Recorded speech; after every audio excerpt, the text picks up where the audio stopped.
Hey guys, welcome back to the channel. This is a story about what if Naruto has martial arts jutsu in the chunin exam. Before I start, please support for more amazing content, and do consider subscribing to my channel and share this video with your friends. This is written by SavageThor and link in description and support writer. Let's start the video. Start now. 5-year-old Uzumaki Naruto frowned as walked through the village of Konoha. For as long as he could remember, he had been hated by just about everyone in the village. In fact, one of the only people who was ever nice to him was Sarutobi Hijiran, though he was known better as the Sandaime Hokage. He had 4 ANBU guarding him, but he didn't trust them as far as he could throw them. This meant he didn't trust them a bit, as he couldn't throw them at all. This has been especially true since one of his guards had tried to kill him already. He used to wonder why everyone seemed to hate him, but stopped caring after the 20th assassination attempt. This could also be said for the mystery of his parentage. Unlike most people within the village, he had never known of his parents. Hell, he didn't even know who they were. As far as he knew, they could either be dead, or had left him in this hellhole. Today, however, the thought of them had finally come back to him. Today had been a regular day with him walking around getting glared at, and glaring back at the villagers. Unfortunately, it was nearing the time for him to enter the shinobi academy. Why the old man wanted him to become a shinobi for this village he would probably never know, but he'd do it if only because his grandfather figure had asked it of him. As he was wandering around, he couldn't help but notice parents taking their children out to prepare them for their first day at the academy. He had seen how the kids' eyes would light up when their parents would buy them some practice weapons. He had even seen some parents talking to their children about the basics of taijutsu. His scowl deepened through all of this.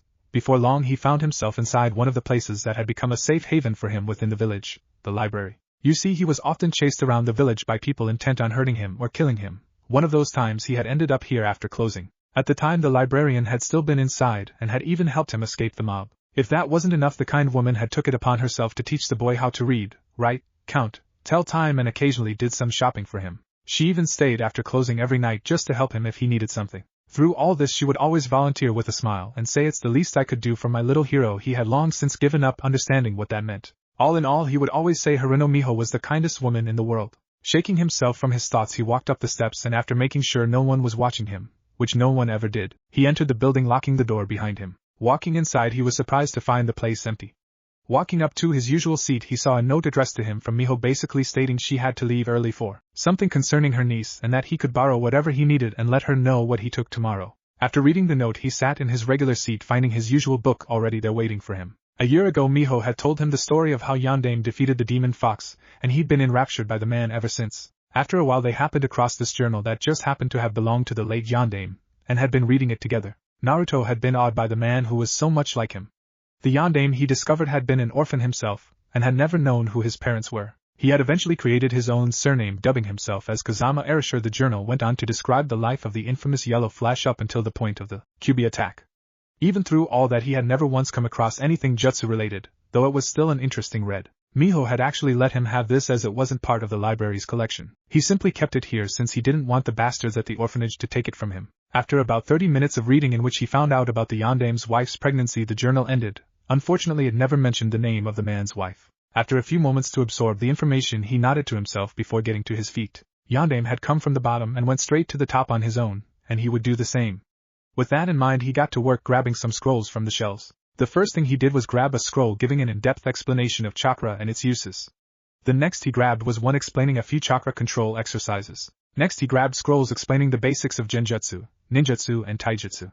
After reading through all the scrolls, he sighed to himself and thought. The taijutsu scroll had been most helpful, and had explained that most shinobi families already had a set form of taijutsu. A few of the more memorable clans mentioned had been the Hyuga, Uchiha, and Inuzuka. The ninjutsu scroll had been much the same this time, the families being the Hyuga, Uchiha, Inuzuka, Yamanaka, Akimichi, and Nara clans. The genjutsu scroll was the same, however the only families mentioned were the Uchiha and Yuhi clans. He frowned at that, as all those clans had an advantage over people like him. However, he could see the wisdom in something like that, as even Yondaime had created several ninjutsus to pass down to his children. With that thought, he decided he would learn what he could and one day create his own. With that, he went to the taijutsu section and eventually pulled out a scroll on ninjutsu entitled The Ultimate Taijutsu Guide by someone named Mado Guy. Reading through it, he found references to the Hyuga's Juken and the Uchiha's Kosaken, intercepting fist, and, did I get it right? It also had reference to Guy's own Goken Taijutsu. There were plenty of scrolls for taijutsu, none of which caught his attention. This held true until he finally found 2 scrolls covered in dust. The first he found was the Hai Tenryu Kung Fu style. The second was known as the Kikuken, Spirit Energy Strike. While either of these styles was what he was looking for, he still took them, knowing they might come in handy in the future. While looking through the books and scrolls, he was surprised when a part of the shelf fell over. Looking inside, he found a single scroll which he quickly pulled out and opened before reading. To whoever has found this, congratulations.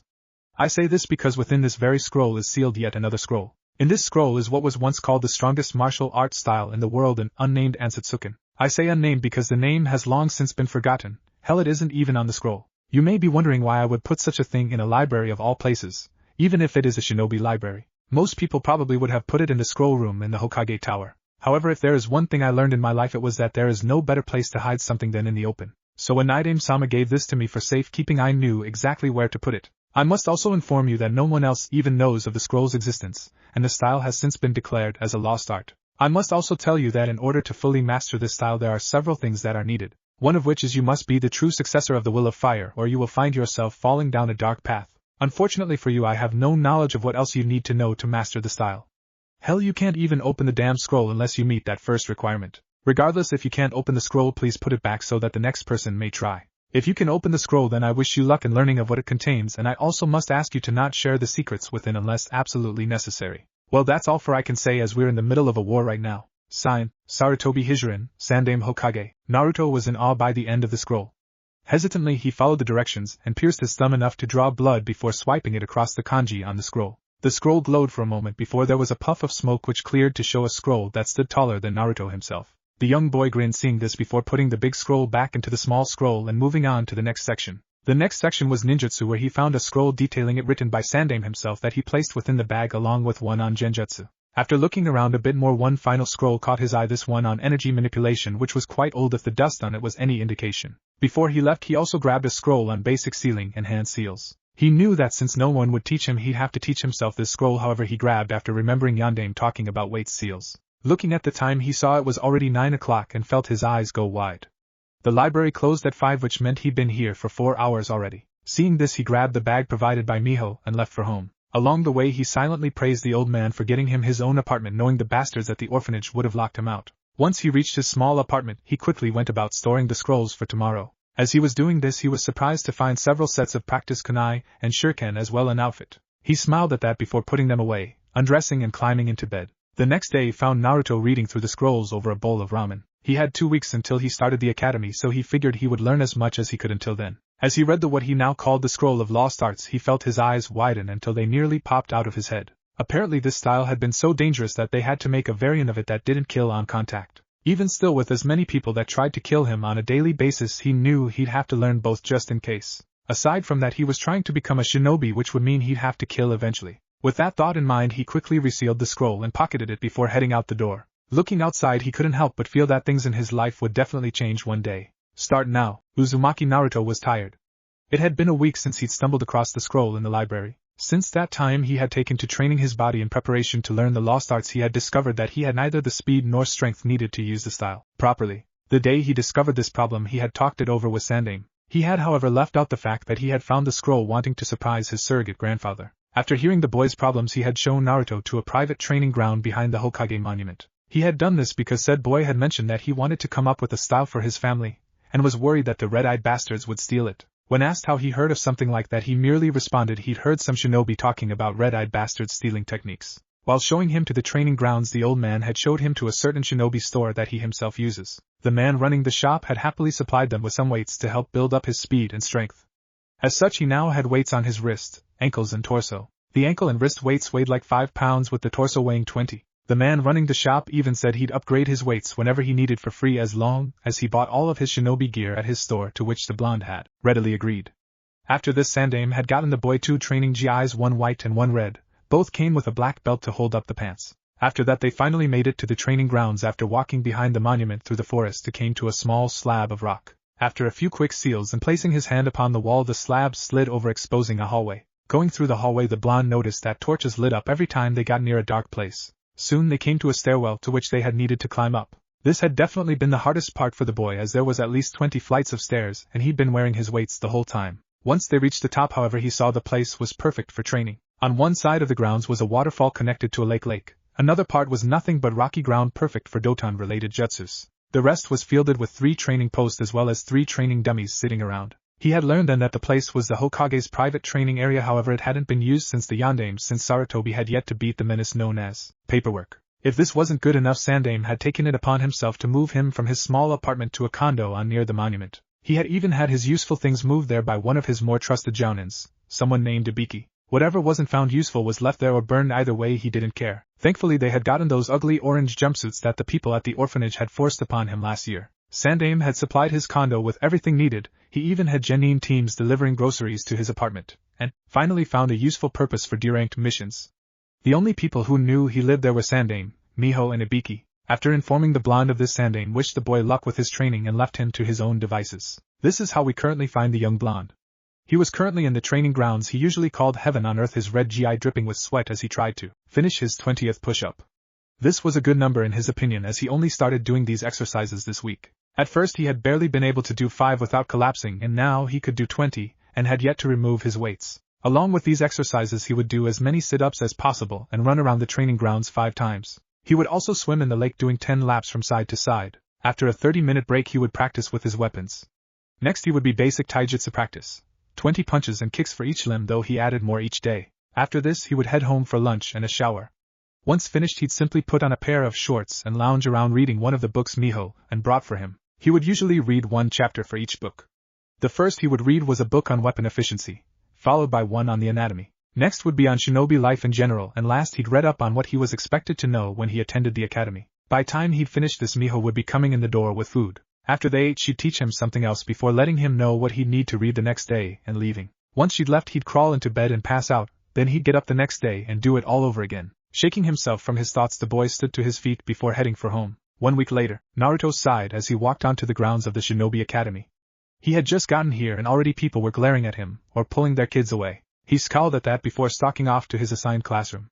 Once inside he walked straight to the back of the classroom before sitting down next to a window. 30 minutes later the class was full of loud 5-year-olds. He noticed, however, that only a few people besides him were quiet. One was this kid wearing a tan trench coat who seemed to just be staring in front of himself. Another was a black-haired boy who had his head down on the desk. Next to him was another kid who was eating a bag of chips. Finally was a blue-haired girl with white eyes who looked nervous. His attention was brought to the door, however, as a young chunin walked in.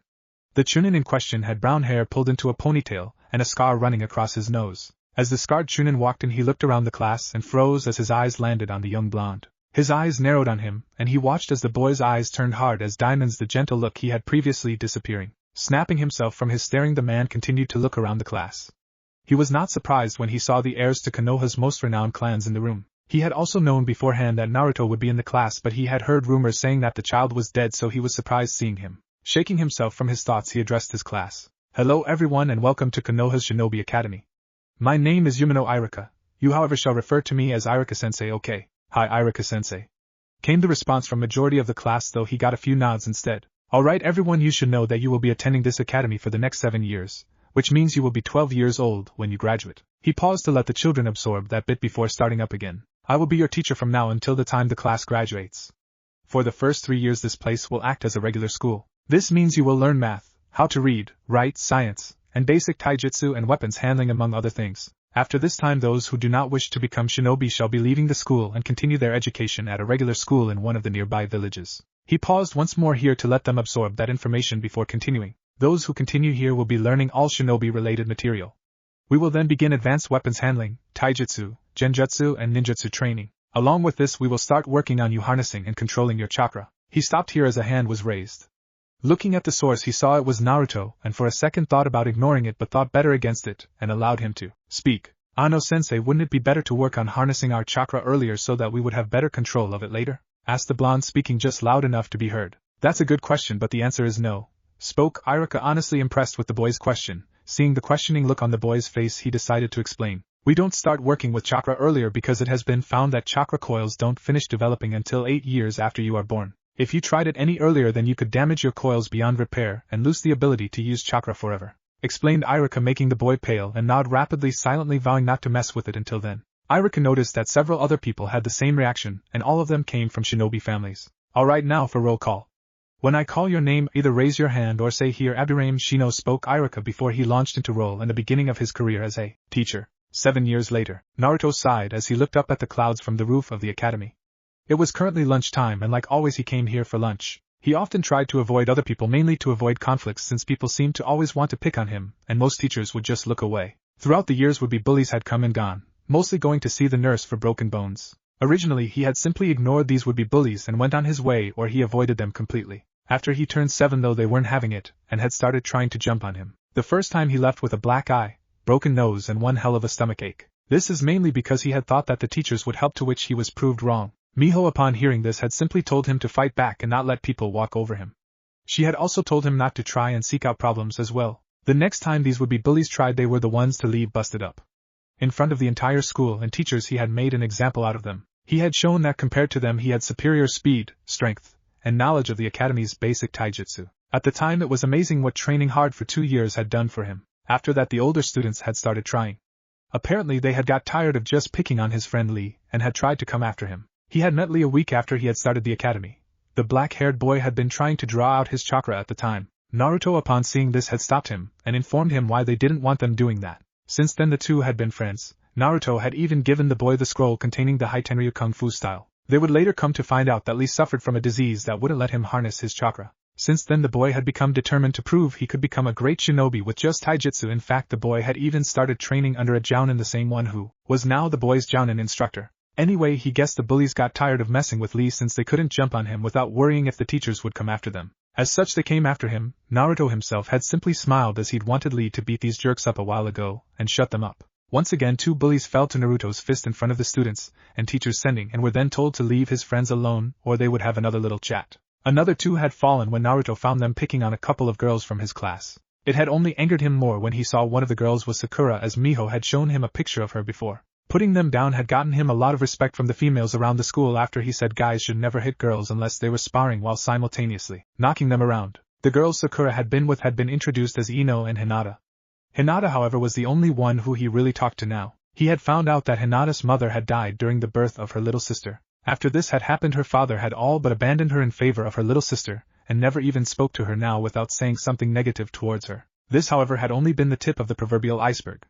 Apparently the year before her mother died, her uncle was killed in her father's stead. Hinata had been kidnapped when she was 4, only for her father to kill the kidnapper. Hinata, however, had witnessed it, and had actually grown to fear her family's fighting style after that, stating that she didn't want to kill anyone. In response to this, Naruto had told her that she didn't have to kill to use the style. He had went on to say that she still needed to learn it so that she could protect herself. Unfortunately, her father had already abandoned her training. As a result, Naruto had given her the scroll containing the Kikuken, Spirit Energy Tsuki, fighting style. That had been about a year ago, if not more. He had tried making friends with some of the boys from his class but had given up after the parents had found out. After that he had thrown himself into his training, hoping to better himself. He had also taken care to not stick out in the academy so as to not draw unwanted attention to himself. That, however, didn't mean he didn't crack jokes a lot, especially when people walked into them. This had actually been pretty easy.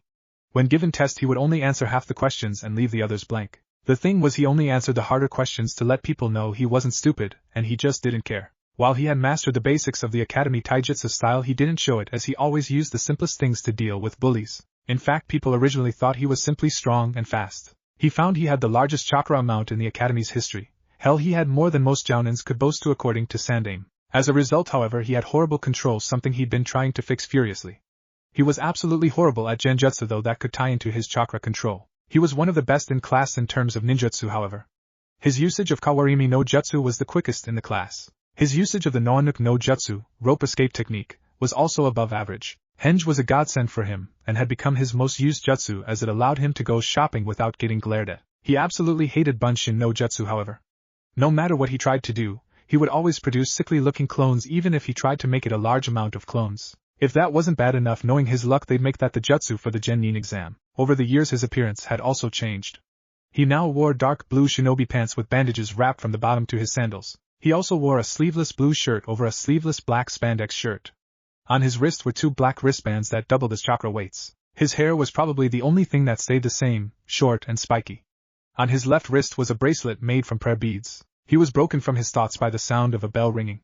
Sighing and standing to his feet, he calmly headed back to class with his hands in his pocket. Upon reaching the class, he took his usual seat in the back and stayed quiet.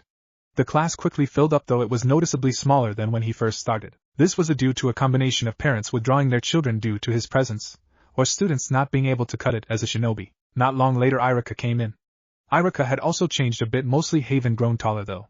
No sooner had Irika walked in that Naruto had put some earplugs in his ears. Just then Irika engaged his infamous big head no jutsu and a resounding shut the hell up sounded through the class. Once he was finished the blonde calmly removed the earplugs with a smirk.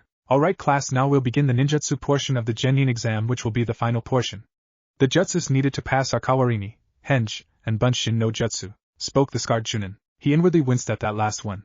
He knew that Naruto wouldn't pass without being able to use that jutsu. Over the years he had learned a lot about the blonde as he became one of his favorite students. The boy was incredibly bright, as well as kind and funny. However, he was also tough as diamonds, which he had proved over the years. Like himself, Naruto was an orphan and depended mainly on himself. Unlike himself though, the boy didn't act out or make a fool of himself to get attention. When he did have your attention though, the boy was in complete control. He had also learned from his discussions with both the boy and Sandaime-sama that the boy was highly spiritual. This was probably something that had been rubbed off on him by Sandaime-sama. When he asked Naruto about this, he had told him that for him to survive his life there was definitely some higher power at work that wanted him alive, or else he'd have died long ago. Shaking himself from his thoughts, he called for the first person to take the exam. 45 minutes later Naruto was standing in front of Irika and his assistant for the day, Mizuki. Once he was told to, he pulled of both kawarini and henge, in which he transformed into Irika, perfectly. It wasn't until he had to do the bunshin that he allowed the smirk to come across his face. Bringing his hands up and forming a cross with his index and middle fingers on both hands, he spoke the name of his technique, Kage Bunshin no Jutsu. Both Irika and Mizuki had dropped jaws upon hearing the name of the technique used by the academy student. There was a puff of smoke that cleared to show not 3 but 5 solid clones of the blonde, each one grinning foxily. "Bibi, how?" mumbled Irika in shock. "Remember how I was having trouble performing Bunshin no Jutsu, sensei?" Spoke the blonde, getting a nod from the scarred chunin. "Well, I talked to Sarutobi Ojizen about it. He told me I just have way too much chakra to create a bunshin without overloading it. Long story short, he taught me Kage Bunshin to make up for it." Finished the boy, still grinning. Irika smiled at that. If there was one thing Naruto liked doing, it was surprising people. That much he could tell by the grin that took up his face every time he did it, as if he had planned for it to go that way. Shaking himself from his thoughts, he handed the boy one of the hidite from the table, stating that he passed. While both of them were smiling, Mizuki was scowling. His plan had just been ruined, as he had wanted to use the boy knowing he couldn't create a bunshin. Now, however, it looked like he'd have to do it himself and risk getting caught. Joy that night found Naruto in the forest surrounding the village. He had been out here since he'd been dismissed from the academy. He had noticed the glares he got from most of the parents upon seeing him wearing a hidite. He also noticed how everyone smiled seeing the Uchiha teen wearing one. If it was one person he couldn't stand, it was Uchiha Sasuke. In fact, if it wasn't for Sakura, he would have beaten the hell out of the boy a long time ago. However, because Sakura was his friend and Miho's niece, he'd given the arrogant bastard a pass, something that he had done against his better judgment. Ever since the Uchiha massacre 5 years ago, Sasuke has been a complete emo. The boy was always brooding in some little corner or running from his fangirls. The latter of the two he couldn't understand, as he was quite sure he himself would enjoy the attention from the girls. In fact, he had a few ideas for some of them that would no doubt be found within the pages of any book of the Ika Ika series. His thoughts were broken, however, as he was forced to dodge a shuriken that nearly hit him in the head. Looking around from behind a tree, he spotted something quite surprising. There just beneath him were Irika and Mizuki fighting, and more surprisingly was that the forbidden scroll of seals, the very scroll from which he learned Kage Bunshin from, was lying on the ground behind Mizuki, instead of wherever the hell Sandaime usually keeps it. "How dare you steal the forbidden scroll?" yelled Irika while throwing a kunai at Mizuki. That was all Naruto needed to hear before making a move. Moving through the trees, he circled until he was behind Mizuki, and quickly snatched up the scroll. While he was turning to leave, something else caught his attention. "I can't believe you framed one of my students," yelled Irika before punching the traitorous chunin in the jaw. Mizuki staggered back for a moment, and spat out blood. "A student, ha? That boy is a monster, or have you forgotten that?" spat Mizuki. "Naruto is a lot of things, but he is not a monster," spoke Irika. Before Mizuki could say anything, the sound of branches cracking caught their attention. Looking over, they both saw one Uzumaki Naruto glaring daggers at Mizuki, walking towards him menacingly, the scroll of seals strapped on his back. "See, look at his eyes, Irika, those are the eyes of a monster," spoke Mizuki with a grin. "Call me another monster, and you'll wish you were never born," spoke the blonde coldly. "Why not? It's what you are, or have you forgotten?" said Mizuki, still grinning. "If so, let me refresh your memory," he said, ignoring Irika's yelling for him to shut the hell up. 12 years ago, a demon, the Kyubi no Kitsune, attacked this village. That demon killed anyone he crossed. Finally, the Yondaime came and sealed the demon within the body of a newborn child. That child was you, Naruto," said Mizuki with a smirk, seeing the boy freeze in his tracks. "That is why everyone hates you, why even Irika hates you. During your rampage you even killed Irika's parents." He would have continued, but he suddenly found himself cut off from the oxygen he needed to breathe. Irika blinked, seeing Naruto with his fist thrust into Mizuki's stomach. He hadn't even seen the boy move. "You talk too much," spat the boy coldly, his blue eyes turning to slits. "I have known about the Kyubi sealing since I was 5 years old, baka," said the boy, removing his fist from the chunin's stomach, only to send him flying with a punch to the jaw. However, you seem to be confusing the jailer with the jailed," continued the blonde while staring at the chunin that was struggling to bring himself to his feet. He stopped here and took the scroll off of him before tossing it over to the stunned Irika.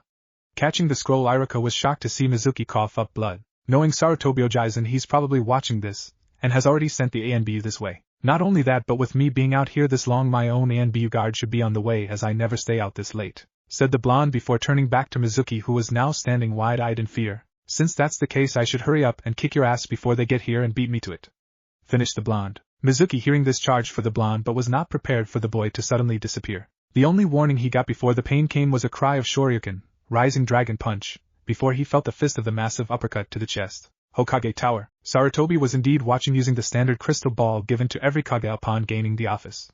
He had been fearing the worst when Mizuki spoke up about Kyubi. He had been stunned into silence, however, when Naruto acted and punched the chunin in the stomach during his little speech. Upon listening to Naruto speak, he was first surprised that 1. He already knew about the Kyubi. 2. The boy hadn't told him he knew, though with the law in place it would be quite easy to feign ignorance. 3. The boy knew him so well he already knew he had the ANB that way along with his own personal guards coming. He had also been surprised when he saw the boy's eyes change slightly.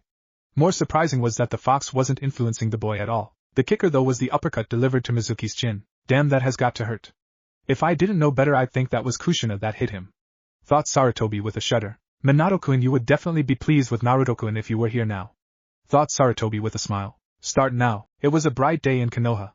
Even as early as it was, the people of the village were already going about their day. Naruto himself was currently making his way towards the academy, though sluggishly. He had foregone training this morning, instead opting to sleep in a bit, as he had been up late the previous night. The ANBU had arrived last night to find roughly 10 Naruto clones knocking Mizuki around the clearing like a pinball. Naruto himself had only hit the bastard about 4 times the entire night. Hell, he could have knocked him out with the Shoryuken but held it back just because the traitor had framed him. After that he had been escorted to Sandame's office to explain not only why he'd been in the area at that time, but how he had learned about Kyubi. After this, Sarutobi had wanted to know why the blonde hadn't told him he knew, to which the blonde had stated, "You didn't tell me, so why should I tell you?" He had also learned that he would no longer be under ANBU guard, as assaulting a shinobi was treason. After that, the old man had finally allowed him to go home.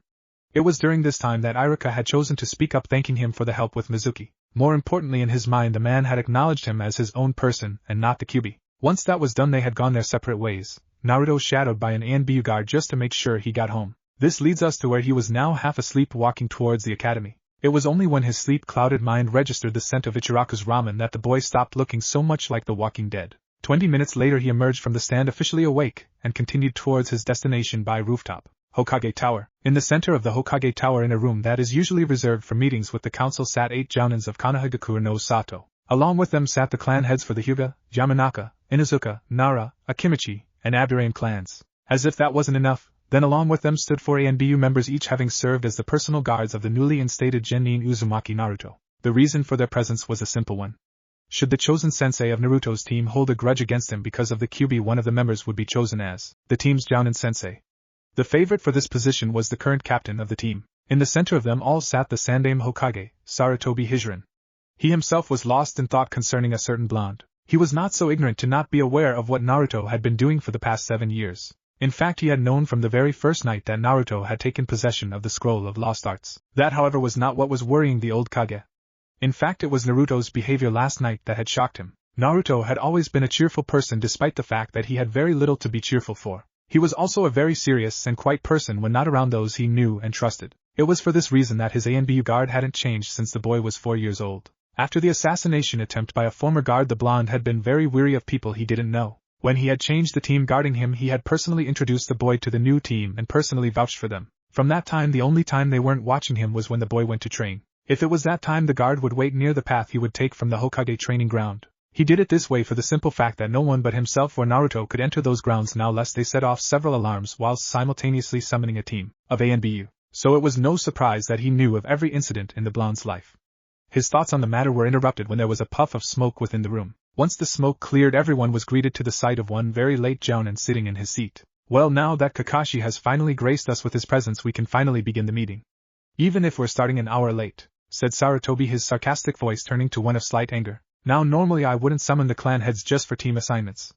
In fact, I would have just let Irika pick the teams, however this time is different, said the Sandame, catching the attention of all in the room. I think we all know that Konoha has not fully recovered from the last great shinobi war. Of course, certain events since then have not helped matters either. It also doesn't help that we have had less students attending the academy each year. The fact that a new village has recently been founded as well as the growing numbers of IWA and Kumo also don't fare well for us. He paused here and let everyone absorb that bit of information. It is for this reason that I believe this generation of shinobi will be most important for us. The fact that 9 of them have more potential than the rest of their class hasn't escaped my notice either. If you look at your sheets you will see just who those people are. However, I will spare you the boring reading and simply tell you of them as well as their strengths, weaknesses, and anything else that needs to be known. He stopped here, lighting his pipe and taking a long drag from it. Exhaling after the short speech, he continued. These 9 students are the ones with the highest probability of becoming Konoha shinobi. If they do, I want them ready to take the upcoming chunin exams, meaning you have 6 months to make them all chunin level.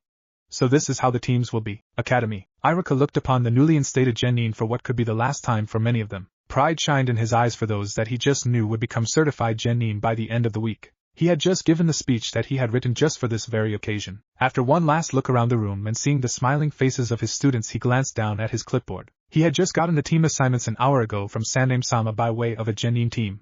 He had made the list of team assignments yesterday after the genin exams. As is tradition, he had delivered the list to Sandame-sama for his approval and any changes he felt would need to be made. While naming off the first 6 teams, he couldn't help but chuckle at the varying reactions from the newly found genins. They ranged from not being on Sasuke-kun's team from the girls to not being on teams with that badass Naruto from both the boys and girls. He supposed that was to be expected, though Sasuke and Naruto were the strongest genin in class. While this was going on, Naruto himself was praying to every higher power he knew of that he wasn't put with the emo or one of his fangirls. He had no idea how teams were chosen, but he knew if they wanted an assault team then he'd end up with the team.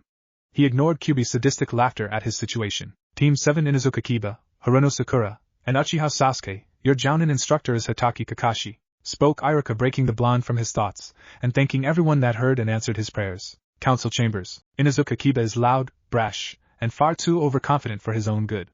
If his affinity is anything like his personality, he is definitely a lightning type. He knows 3 of the academy jutsus.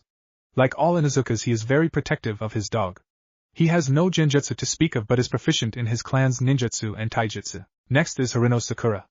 Out of the 9, she is certainly the weakest. She is incredibly smart, and her taijutsu is straight out of the textbook. She has no jutsu besides the 4 academy jutsu. However, her strength when angered is phenomenal and is the perfect genjutsu type. She is the classic fangirl and a rabid one at that. She is also very easy to influence as she likes to follow the crowd. However, within the academy everyone knows she is not to be trifled with as she is under Uzumaki Naruto's protection and has been for over 5 years. Aside from that, she delivers a right hook that would make Tsunade proud, so watch out for that, Kakashi. He stopped here, letting everyone absorb that and taking a puff from his pipe. Next is Uchiha Sasuke. He is the typical Uchiha, meaning he's arrogant and believes himself superior to all others. Since the Uchiha massacre he has become withdrawn and obsessed with revenge. He is the number 1 rookie and has an impressive amount of chakra for a genin. He uses the classic Uchiha taijutsu and mastered all 4 academy-taught jutsus. His genjutsu is non-existent and his Sharingan is still inactive. He stopped here with a muttered thank Kami that all the clan heads heard, making them smirk. Aside from that, he is mentally unstable, though it is not enough to do harm to himself. Still, he has been having sessions with Inoichi every 2 weeks since the massacre. I wouldn't put it past him to abandon the leaf should a quicker way to power show itself. So that is something you would also have to watch out for. Kakashi. Academy. Team 8 Uzumaki Naruto, Hyuga Hinata, and Aburame Shino, your jounin instructor is Yuhi Kurinai. Naruto grinned at that. Hinata was his best friend and Shino, well, he was Shino. Still, somehow he knew this could work and would most definitely be for the best. Council Chambers. Aburame Shino. His taijutsu is non-existent with the exception of his knowledge of the academy taijutsu. He knows 3 of the 4 jutsus from the academy. Aside from that, his ninjutsu and genjutsu is non-existent. His Kikai bugs give him little chakra to perform ninjutsu but make him virtually invulnerable to genjutsu. Rumor has it that he is also a clan prodigy. He stopped here, letting everyone absorb that bit of information. Also, he is possibly the best person to have on Naruto's team. He is intelligent, and always level-headed, which would make him a perfect leader if he would speak up more. Also, I believe he would also be able to sympathize with Naruto if he learns of the boy's situation should it ever be necessary. Hyuga Hinata is the top kunoichi of her class. While kind and shy by nature, she is quite fierce when angered. She is also very protective of her friends, and those she cares for. Her taijutsu is superb with the combined might of her Byakugan and her knowledge of Juken as limited as it is. She is also the confidant of Uzumaki Naruto, and one of the few people to have his full trust. In fact, I wouldn't be surprised if she already had knowledge of the Kyubi. It must also be noticed that he extremely protective of her. Anyway, in terms of taijutsu, she is the second strongest of her class, having only lost once, and that was only because her opponent has superior speed. Her genjutsu and ninjutsu is non-existent, however, with the exception of the academy jutsus. She is most likely a water type in terms of elemental affinity. Also, she has lately begun questioning the circumstances of her mother's death. He stopped here, sending a look towards the stoic Hyuga head, who was successfully hiding his surprise of his supposedly weak daughter's strength. Uzumaki Naruto is incredibly bright, and can tell enemy from ally at first meeting most times. He trusts very few people but is completely loyal to those he does trust. He is the strongest of his class, his taijutsu being unmatched. According to Iruka, he has managed to defeat every opponent with the exception of Hinata with basic academy taijutsu. In fact, she is the only one to have forced him to use advanced taijutsu skills. I have never actually seen him train, but judging from what I witnessed last night taijutsu-wise, he can at least match anyone up to low chunin level. His genjutsu, however, is non-existent. He knows 3 of the academy-taught jutsus and Kage Bunshin, which he managed to learn in one night. He paused here, hearing the surprised gasp from several people. From the time of his birth he has had approximately 1,557 assassination attempts. This includes one attempt by a former member of Kiri's 7 swordsmen as well as a former ANBU member of this village. As a result of this, he trusts very few people within this village. This is something that must be fixed to restore his faith in this village and its people. He finished seriously. Damn, and I thought the Uchiha was fucked up, muttered Kakashi quietly, though everyone heard him. Academy. Team 9 is still in circulation from last year, so we won't have one. Team 10 will consist of Nara Shikamaru, Yamanaka Ino and Akimichi Choji. Your jounin instructor is Sarutobi Asuma, said Iruka, completely ignoring Ino's loud complaints before moving on. Council Chambers. Akimichi Choji has raw strength for a genin that is quite impressive, however his speed leaves much to be desired. He knows 3 of the academy jutsus. Along with that, he is also quite efficient at his clan's ninjutsu. Unfortunately, he'd rather spend his time eating than training, and he has no taijutsu besides the academy taught style. He is however very loyal and protective of his friends, as is evidenced by his friendship with Naro Shikamaru. If he is as much like his father as I believe, he has a Doton elemental affinity. He paused here, taking another drag from his pipe before continuing. Naro Shikamaru is the best friend of Akimichi Choji. Rumor has it that Shikamaru is in fact a closet genius. He knows all 4 of the academy taught jutsus. His taijutsu is non-existent, as is his genjutsu. He is however like Choji quite efficient at his clan's ninjutsu. He is the complete opposite of Choji, favoring speed over strength. Unfortunately, he is also very lazy and would rather spend his time watching clouds or sleeping than training. Next is Yamanaka Ino. Having grown up with Shikamaru and Choji, she is seen by them as their bossy and annoying sister. Out of the new graduates, she is the second-ranked. Kunoichi. She knows all 4 academy jutsus and is quite proficient with her clan's ninjutsu. Unfortunately, she'd rather spend her time gossiping and shopping than training. Along with that, somewhere along the line, she has also become a rabid fangirl. She is also the perfect genjutsu type and has no taijutsu to speak of. He stopped here, sending a questioning look at the Yamanaka clan head, who simply nodded in response. Academy. As soon as Iruka finished with the team assignments, he looked up to find Naruto already standing with the window open. Naruto had never been one to use the halls, opting instead to use the window to get outside and avoid unnecessary conflicts. Telling the students to report back in 1 hour, he was not surprised to hear the window close as soon as he finished speaking. Smiling, he turned and headed for the door himself. He had 30 minutes until he had to be back from lunch. This meant he had 20 minutes to spend at Ichiraku's with Naruto. Later, 1 hour and 30 minutes later, found Naruto walking back into the class. Upon entering, he saw only 2 teams remaining, those being his own and Sasuke teams. Sorry I'm late, I fell asleep, said the blonde towards who he assumed to be his sensei. She had long wavy black hair and a pair of exotic red eyes. Her dress was quite unique, looking to be made of bandages, and a red shirt could be seen covering her chest. The dress stopped short though, giving a nice view of her legs. That's alright, just don't let it happen again, spoke the woman, getting a nod from the blonde. Right, well, let's head up to the roof, spoke the woman before turning and walking out of the room. The genin said nothing and followed her silently, completely forgetting about Team 7, who would still be there 3 hours from now. Once the group made it to the roof, they ended up sitting by a group of tables. Naruto himself simply sat down, staring out at the Hokage monument. He frowned at the sight of it. He had made plans to paint it, but as payment for the old man to let him learn Kage Bunshin, he had to go 6 months without a single prank. He only did a prank every 2 weeks, and the monument was supposed to be his final prank and his legacy. Now you may be wondering why he would spend time pranking villagers and shinobi when he could be training. The answer is actually quite simple. There is no better training than outrunning a group of chunin and jounin. It helps with your speed, stealth and stamina. Well, let's get to know each other, shall we? I'll start first. My name is Yuhi Kurinai. My likes are genjutsu and sweets. My dislikes are perverts. As far as dreams, well, right now just making sure you guys become great shinobi. Now you next. Finished the red-eyed jounin, pointing towards Shino. My name is Abirame Shino. My likes are collecting bugs to interbreed into my clan's colony. My dislikes are people who disrespect bugs. My dream is to become a decent clan head. Finished Shino in the monologue his clan is known for. My name is Hyuga Hinata.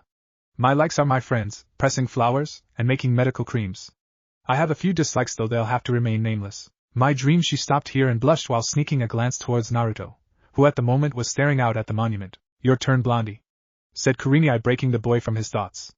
Naruto stayed silent for a moment, going over everything that was said before speaking his piece. My name is Uzumaki Naruto. My likes are training and those important to me.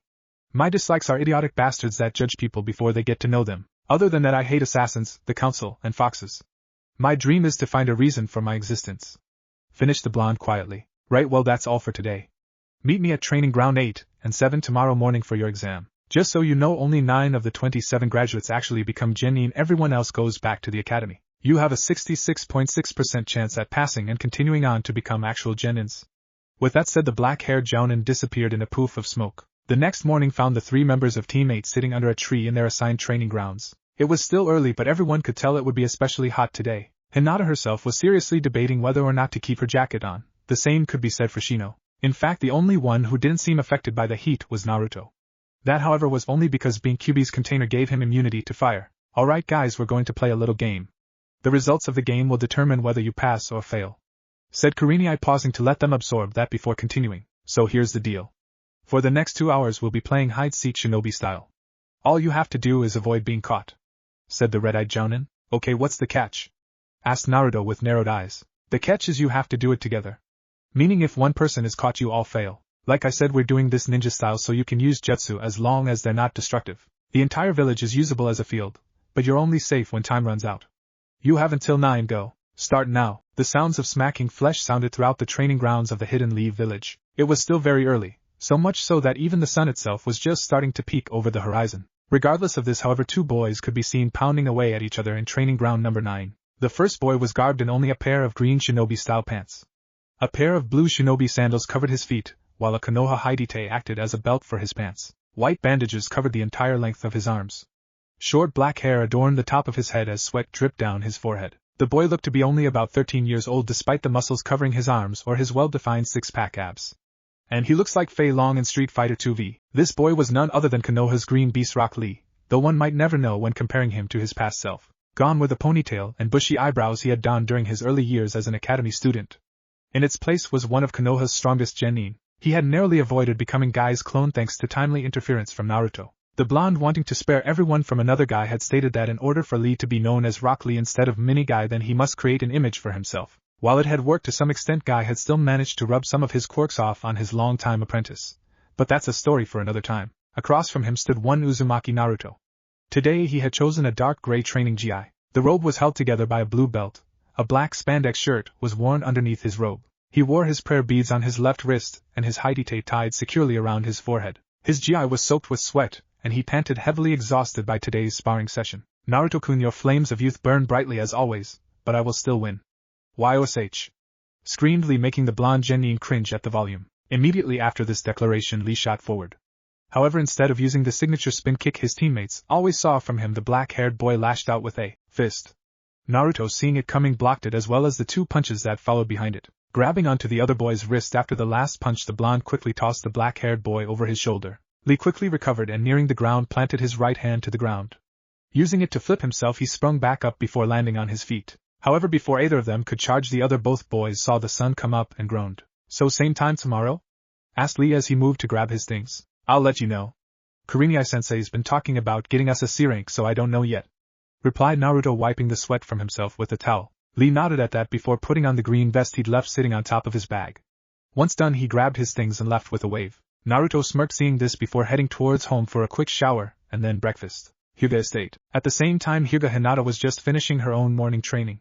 Unlike Naruto and Lee, she didn't have the freedom to come and go as she pleased. She was the heiress to Konoha's most powerful and noble clan.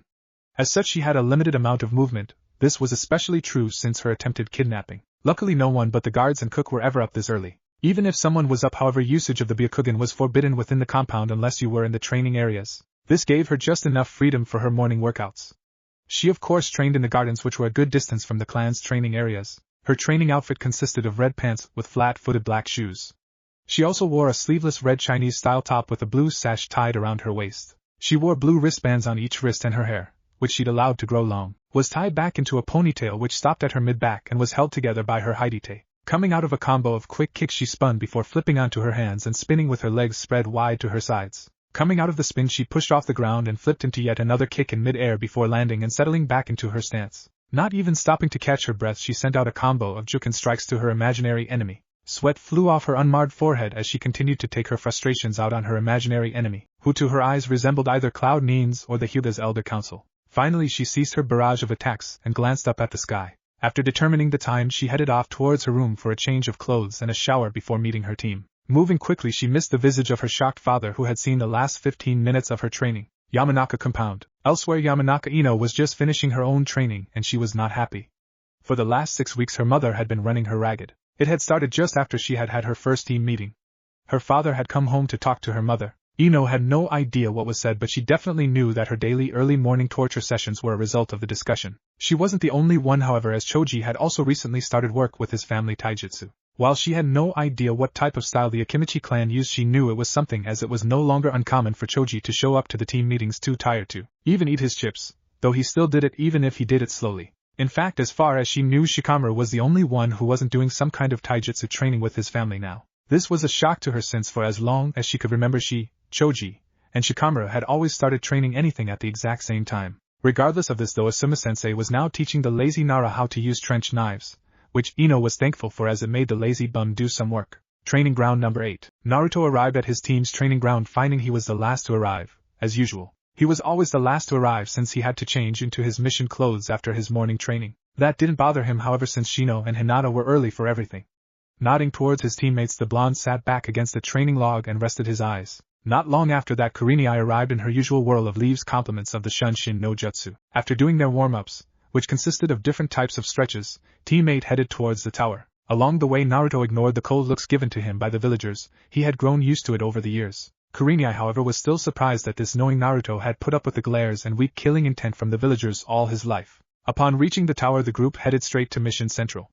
Mission Central was a room 1 floor beneath the Hokage's office. The room had one large desk where the Sandaime and his assistants sorted through the mission's assignments. It also held several filing cabinets where unassigned missions were stored. The filing cabinets were each lined up along the back wall, each holding a certain class of missions ranging from D ranked on the far left to S rank on the far right. This floor also held the council chambers where the members of the council and Sandaime held their meetings. The place, in Naruto's opinion, is where the most evil of Konoha's citizens gathered to plot his death. If Sandaime knew the blonde's thoughts, he'd be surprised about how accurate the boy was in his guess. Teammate early as always is C. Spoke Sandaime, breaking the blonde from his thoughts. Looking towards the team's mission folder, a smile graced his old features. Unlike Kakashi and his lazy son Asuma, Kurenai had been taking her job seriously. Her team came in early every day and did no less than 3 D-rank missions before heading off for team training. The results of this had paid off well, as her team had over 40 D-ranks done within their first 3 weeks together. Alright Kurenai, seeing as your team is over the limit of required D-ranks, I'll give you a choice. You could either take a D-rank to further improve your group's teamwork, or you guys could take your first C-rank. Spoke the old man. We'll take the C-rank, Hokage-sama. Spoke Kurenai quickly. Sarutobi wasn't surprised by her choice. Any jounin would begin to go stir-crazy after being in the village for 6 weeks. He didn't even need to take Naruto into account, who, as much as he tried to hide it, was practically dying to get out of the village and away from the glares. He had noticed that the blonde had spent a large amount of time outside of the village since he had become a genin. If he was in the village, he stuck to the rooftops, if not with his team. That thought put a frown on the old Hokage's face. At this rate, Naruto would leave the village the first chance he got. That, however, would most likely be when he died, as he knew the blonde held very little attachment to the village or its people. Shaking himself from his thoughts on that matter, he began looking through mission folders. After a few minutes of reading through and ruling out missions, he finally came to one he liked. It seems the capital is having bandit problems. Apparently the bandits have been attacking under the cover of night at least once a week. You and your team are to head there and put a stop to it. Kurenai nodded at this, accepting the mission as well as the scroll containing the details of it. Once done, she turned to her team, giving them an hour to pack up before meeting her at the gates. An hour later found teammate gathered together at the gates. After a quick equipment check by Kurenai and a check-in with the guards, the group walked out of the gates. The trip had been made in silence as the group moved towards the capital. Along the way, Naruto had been forced to shed his GI top, leaving him in the black spandex shirt. This action had not gone unnoticed by Kurenai and Hinata, the latter of the two almost tripping from the branch she was about to jump from. Shino himself smiled inwardly, as the coats his clan were known for wearing had chakras circulating the inner area, allowing for them to keep cool. After about another hour of travel, they stopped as they came to a bridge. It was then Naruto saw the reason Fire Country was named as it was: the 2 volcanoes on either side of the bridge. Luckily they were far enough away from the bridge for them not to worry about 20 minutes later found the group staring down at the capital city of Fire Country, Suzuki. The capital looked to be at least twice the size of Konoha, much to the shock of the genin. After the genin got over their shock, Kurenai led them to their hotel and then to the office of the city's leader, the mayor. The mayor's office was much like that of the Sandames. In fact, the main thing they found different was that this office had a single door to enter from instead of the two large double doors. The office even held pictures of each of the Hokages in their prime. "Welcome to Suzuki City," spoke the man behind the desk, breaking the blonde from his thoughts. Since the man was sitting, Naruto couldn't tell much about him. What he could see though was that the man was muscular, as that could be seen through his dress shirt. His hair was cut short in an even cut. His skin was well tanned, most likely due to his time staying within the capital. "It's good to see you again, Blanca-sama," said Kurenai with a small bow. "It is good to see you as well, Yuhi-san," replied the man known as Blanca. "You're Blanca Katashi, correct?" spoke Naruto quietly, a thoughtful look upon his face. "Hi. I'm surprised one as young as yourself knows of me," spoke the man. "Most of my childhood was spent within the library."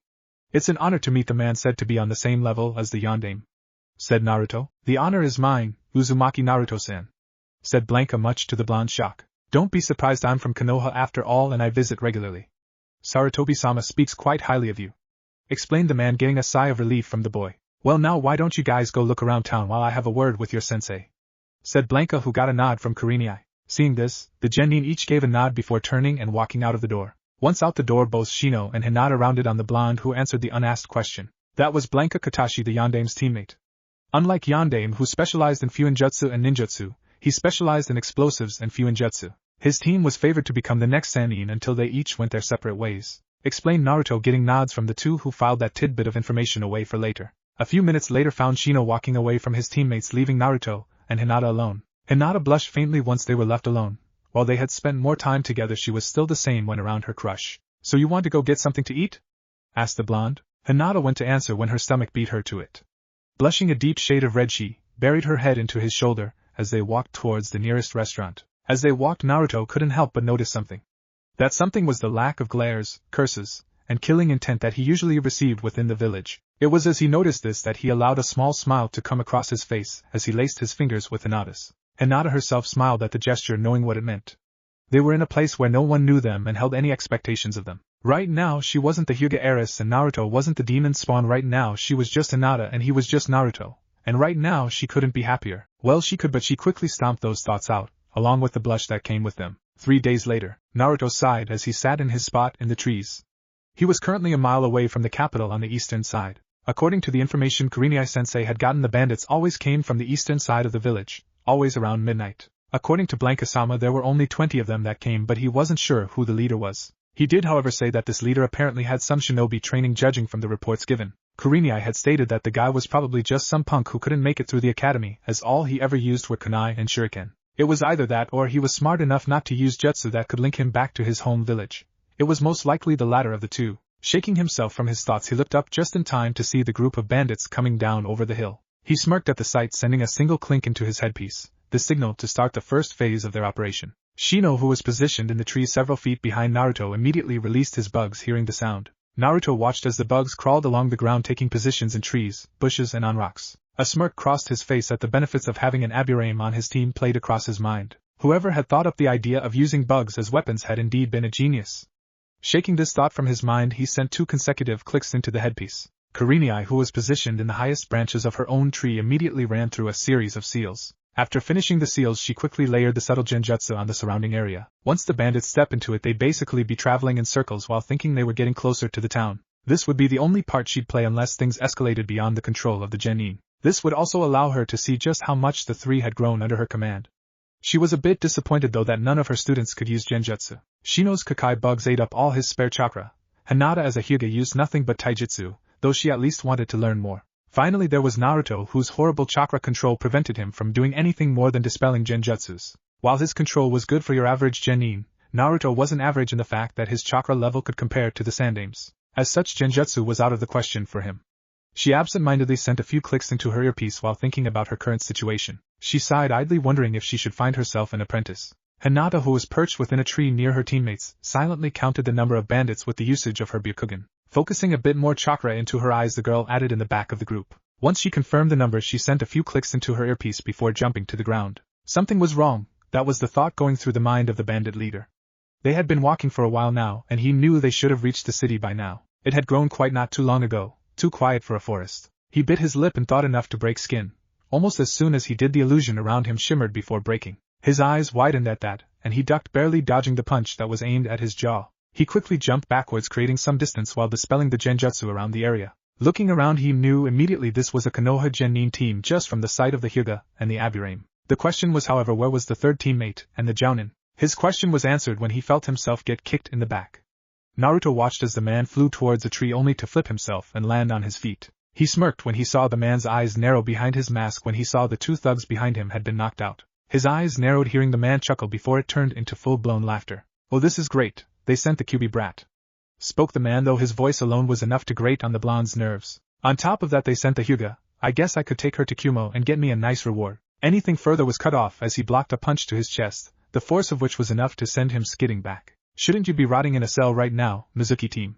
said the blonde, spitting the name out like venom. The man laughed before pulling the mask down, exposing his face.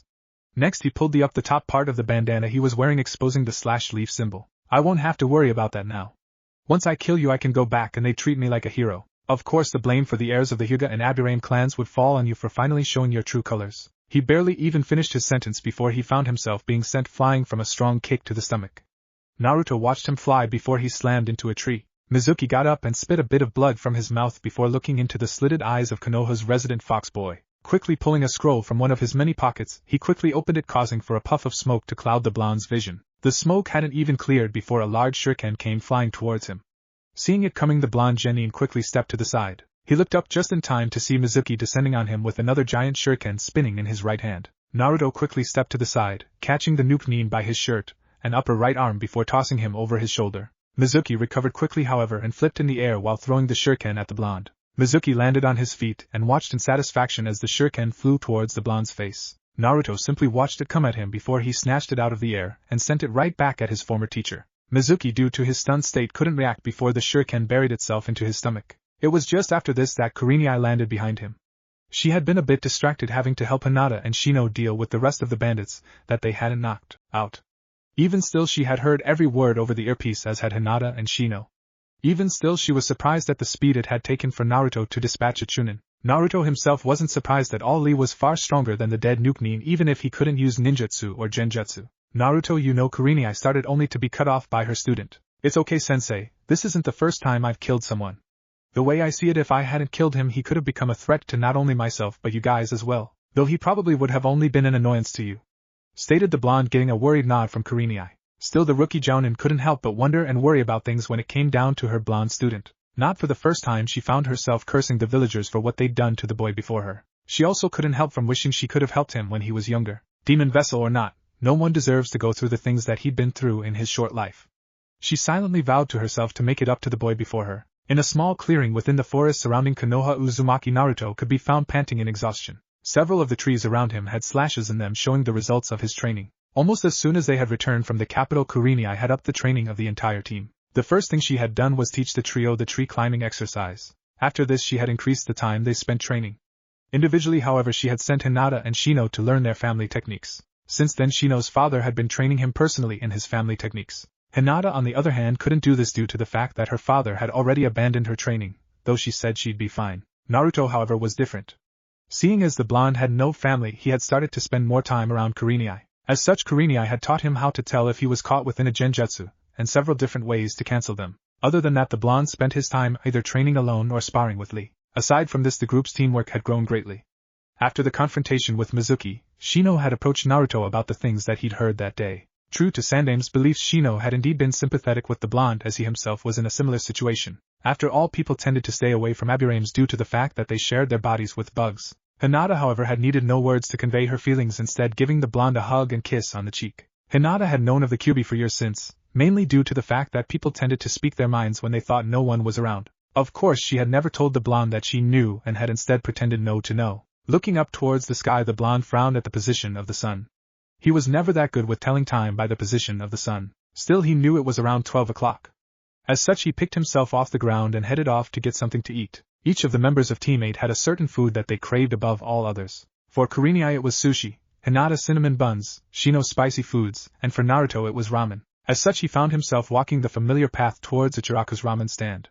Along the way, he ignored the glares and killing intent coming to him from the villagers. As far as he was concerned, the civilians posed no threat to him, seeing as he could take them all on at the same time thanks to the Kagebunshin. Such thoughts, however, were banished from his mind as soon as the curtains to Ichiraku's were moved aside. As the aroma of fresh noodles hit his nose, the blonde took his favorite seat at the counter, as if in a trance, causing a certain waitress to giggle at his antics. Hokage Tower. Sandaime stared at the genin team in front of him with barely concealed annoyance. 2 of its members had just thrown a temper tantrum because they were tired of only doing D-ranked missions. The third had simply stood brooding beside them, though his eyes said that he was demanding a higher-level mission. Beside him, Irika's eyebrow was twitching dangerously, and he was just moments away from blowing his top when the Sandaime spoke up. "While I understand your desire for a higher-level mission, I cannot allow it," spoke the Sandaime, catching the attention of all in the room. "While it is true that I have sent both teams 8 and 10 on C-ranked missions, I only did so after they completed the minimum amount of D ranks needed before they could take on a C-rank mission. Your team, however, despite being together for 3 months, hasn't even completed 16. He paused here, taking a puff from his pipe before continuing. "As it stands, you 3 are not ready for a higher-level mission." It was only after he finished speaking that the old man noticed the 3 genin weren't even listening. Kiba was even talking about the new tricks his dog can do. "Fine, you want a higher-ranked mission, you'll get it," said Sarutobi, much to Irika's shock. Before the genin could celebrate or Irika could protest, the door opened, and an old man carrying a bottle of sake walked in. "These are the ninja that's supposed to protect me. They're just kids, they'll probably just get themselves killed." "And what's up with that one? I mean, what kind of ninja has pink hair?" said the old man. "These are just some of them. The others will meet you at the gate in an hour, Tazuna-san," said the old man, getting a nod from the old man, who proceeded to walk out the door. "Another team, what gives, old man?" yelled Kiba. "Be respectful to the Hokage brat," yelled Irika. "Like I said, you 3 are not ready for a higher-ranked mission. As such, I'm sending a team with you, that is."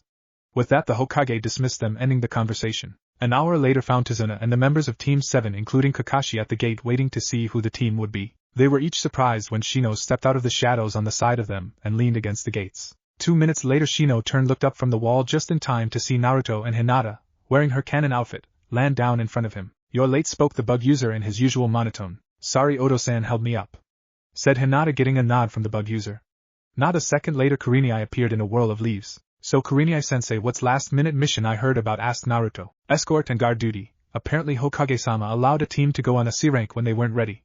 We're just going along as backup in case anything happens," spoke Kurenai, getting nods out of her group. "So the most we have to worry about is bandits," stated Hinata, getting a nod from Kurenai. Seeing this, all 3 removed scrolls from their pockets.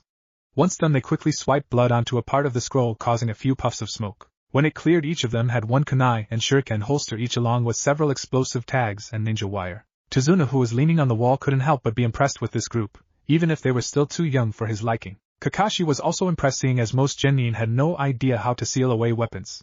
Sasuke, however, narrowed his eyes at the group having skills that he didn't. "Right, well, everyone ready to go?"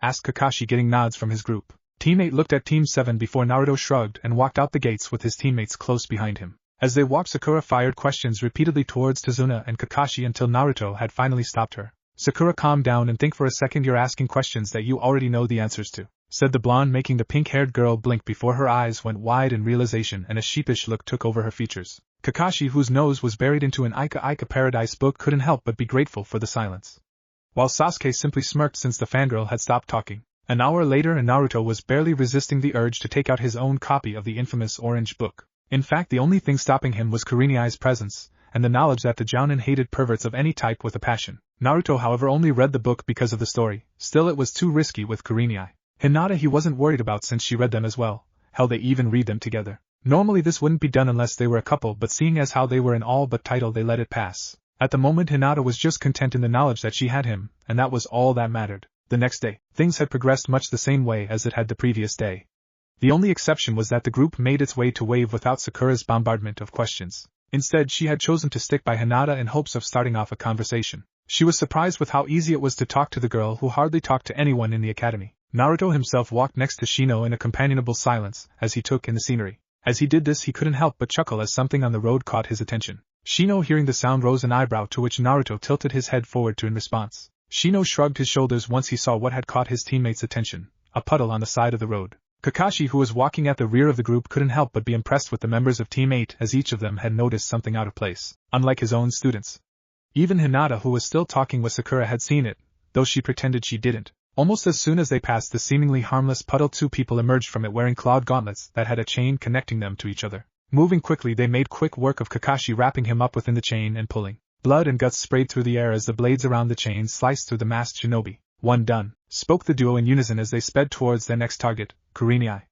Before the raven-haired beauty could react, she had suffered the same fate as Kakashi. Sakura screamed at seeing such a thing happen, while Kiba and Sasuke froze in shock. Teammate, however, were already moving, with Shino staying back to guard Tazuna as Hinata and Naruto charged forward. Sasuke, quickly shaking himself out of his shock, quickly threw a kunai into the links of the chains. Without pause, the attackers released the chain connecting them to each other before speeding towards their target. Unfortunately for the long-haired one, he had the displeasure of his stomach being introduced to Naruto's outstretched fist. Because of his speed, he doubled over, though he quickly managed to regain his composure. Naruto winced as the claws from the man's gauntlet scratched his side as his opponent pulled away. He didn't get far as Shino took that moment to make his presence known. Standing behind the man, he gave him a solid back fist to the head. The man stumbled forward right back towards Naruto.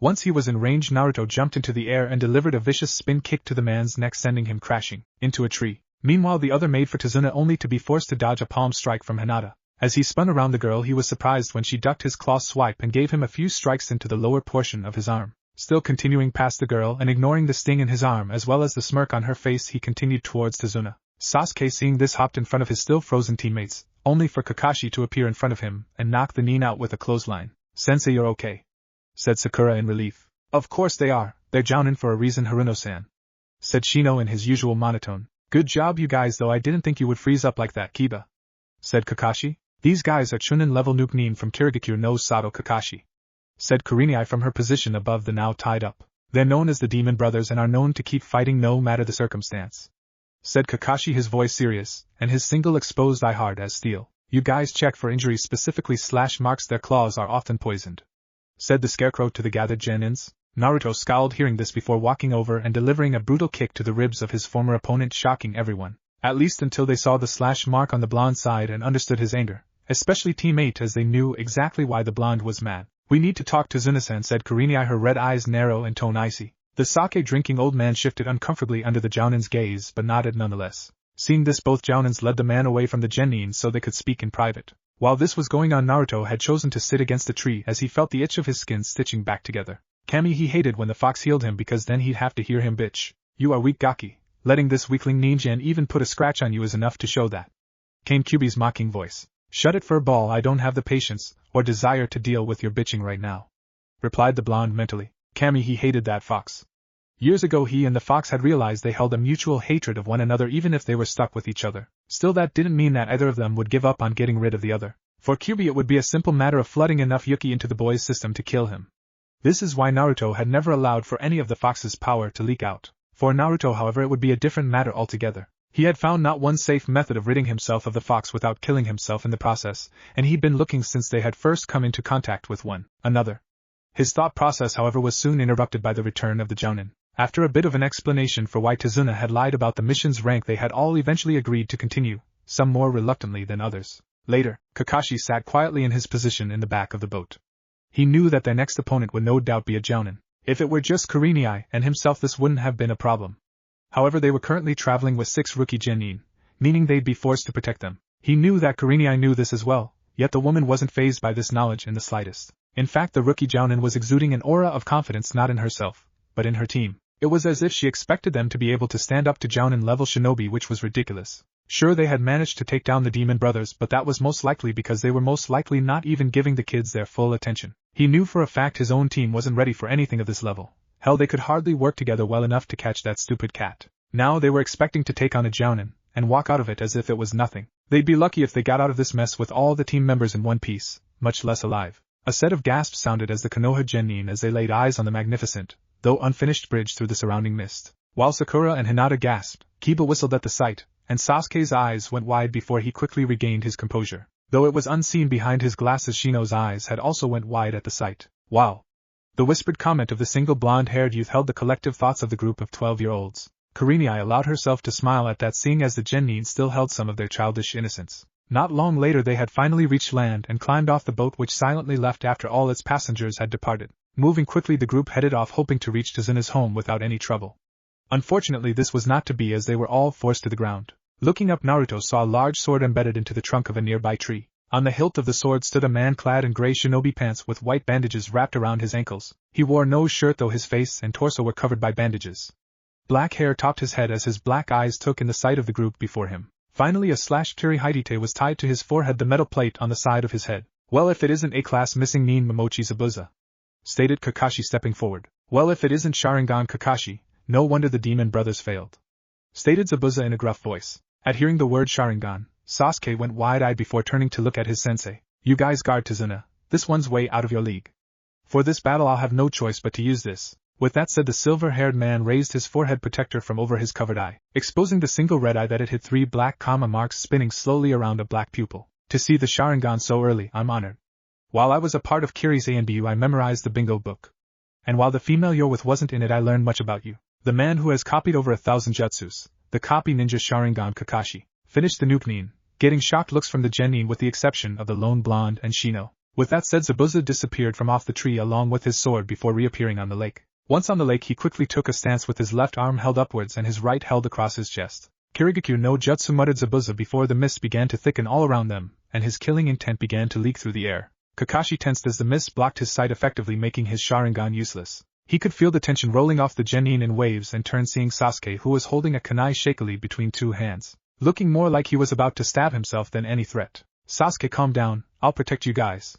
I don't let my comrades die. Closing his eyes after calming his student, the silver-haired Jounin strained his other senses trying to find his opponent. His eyes shot open as he realized where Zabuza would head, and he dashed towards the group of genin and Tazuna. Zabuza appeared between the group long before Kakashi could arrive, causing his mixed-matched eyes to widen. Unfortunately for the nuke nin, he forgot about something, and that something had long raven black hair, red eyes and the body of a goddess. He was brutally reminded though when a kunai was rammed into his back in the center of his spine. Kuriniai's eyes widened when Zabuza burst into water, and she cursed.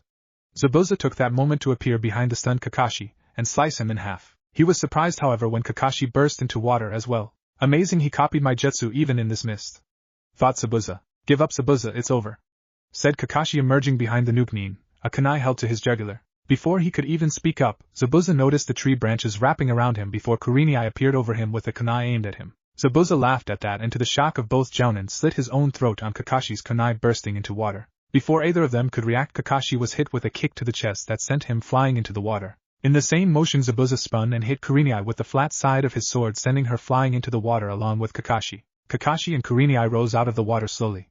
As they were doing this, Kakashi couldn't help but notice how the water seemed heavier than it should. Fool, Sura no Jutsu, said Zabuza before he and a clone trapped both Jounin within twin spheres of water. With both Jounin out of action, Zabuza quickly created more clones to send towards the genin, knowing no genin could stand up even to a clone of himself. Kakashi's eyes widened seeing this, and he quickly shouted over to the genin. Run, his clone can't follow you too far before falling apart. Sorry Kakashi-san, but I can't do that, said Naruto calmly.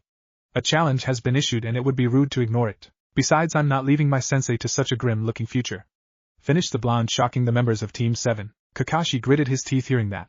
While he didn't care about the blonde, he wouldn't allow him to get his team killed with him. Before he spoke, he caught Kuriniai's confident look once more before turning his attention back to the genin. That's not our mission.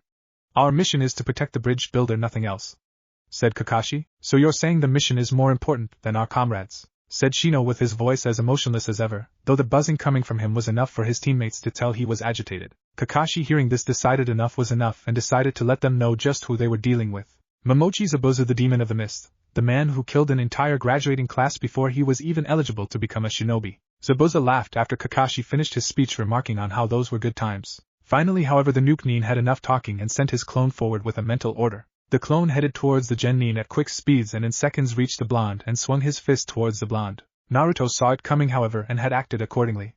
As soon as the clone swung, the blonde parried it before driving his elbow into the clone's stomach with enough force for it to burst into water, much to Kakashi's and Zabuza's shock. Naruto, seeing this, made his move, speeding onto the water and continuing to run while running through seals before ending on the seal for tiger. Kakashi's eyes went wide seeing this before Naruto's chest pumped out, and he brought his hand to his mouth, exhaling a massive fireball. Katan, Gokakyu no Jutsu. Both Zabuzas on the water smirked seeing this before channeling chakra to their blades and slashing the attack in half, forcing it to dissipate. What did surprise him, however, were the small fireballs that followed the giant one.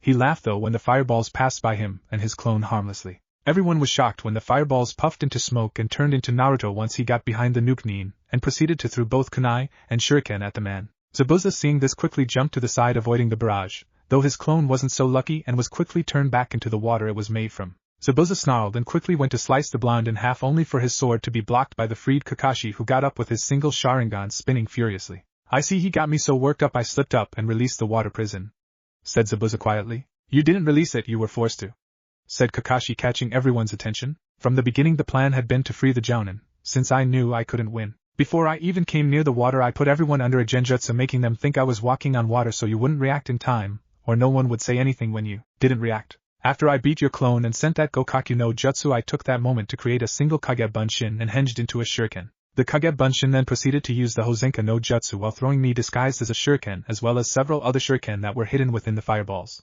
As the fireballs passed you guys, several of Shino's Kikai bugs jumped onto the clone from one of the shuriken and proceeded to drain the clone, though thanks to my weapon's barrage it only looked as if it was dissolved thanks to the kunai and shuriken I threw." Once Naruto finished relaying his plan, the members of Team 7 were looking at him with wide eyes. Shino was smirking behind his collar, since it was one of the many moves the team had come up with should they ever be forced to fight at a distance. Then, as if to prove his point, the Naruto on the land disappeared in a puff of smoke. "You know, Zabuza, I don't fall for the same move twice," said Kakashi, and, skipping the rest of the fight since it's the same as the manga, Kakashi, seeing the threat over with, quickly headed back towards the two teams and their client. Unfortunately, as soon as he reached the shore he hit the ground, passed out. Before anyone could overreact, Kurenai stepped forward and covered his Sharingan. "It's just chakra exhaustion. Since the Sharingan uses a lot of chakra it tends to drain people extremely quickly," said Kurenai. What she neglected to mention was this only happened to Kakashi since he wasn't an Uchiha. And while it did drain chakra from an Uchiha, it wasn't as severe since the eye was an actual part of them. "Well, I'd say you guys deserve a rest, which you'll get at my home once we get there," said Tazuna with a grin at the group. As Naruto went to create clone to pick up the down jounin, Kurenai beat him to it and picked up her masked counterpart. Naruto looked at his crimson-eyed sensei, who simply shook her head, causing him to shrug. Kurenai smiled at the gesture from the blonde. She knew Naruto would have carried Kakashi if she'd asked, and looked at it like a good training opportunity. Still, she was a jounin, and as such she believed she could do something as simple as carry Kakashi. Besides, if she was lucky she'd be able to see what he's hiding under that damn mask now. "Start now." Sarutobi Hijirin, the Sandaime Hokage of Konoha, sat within his office in silence.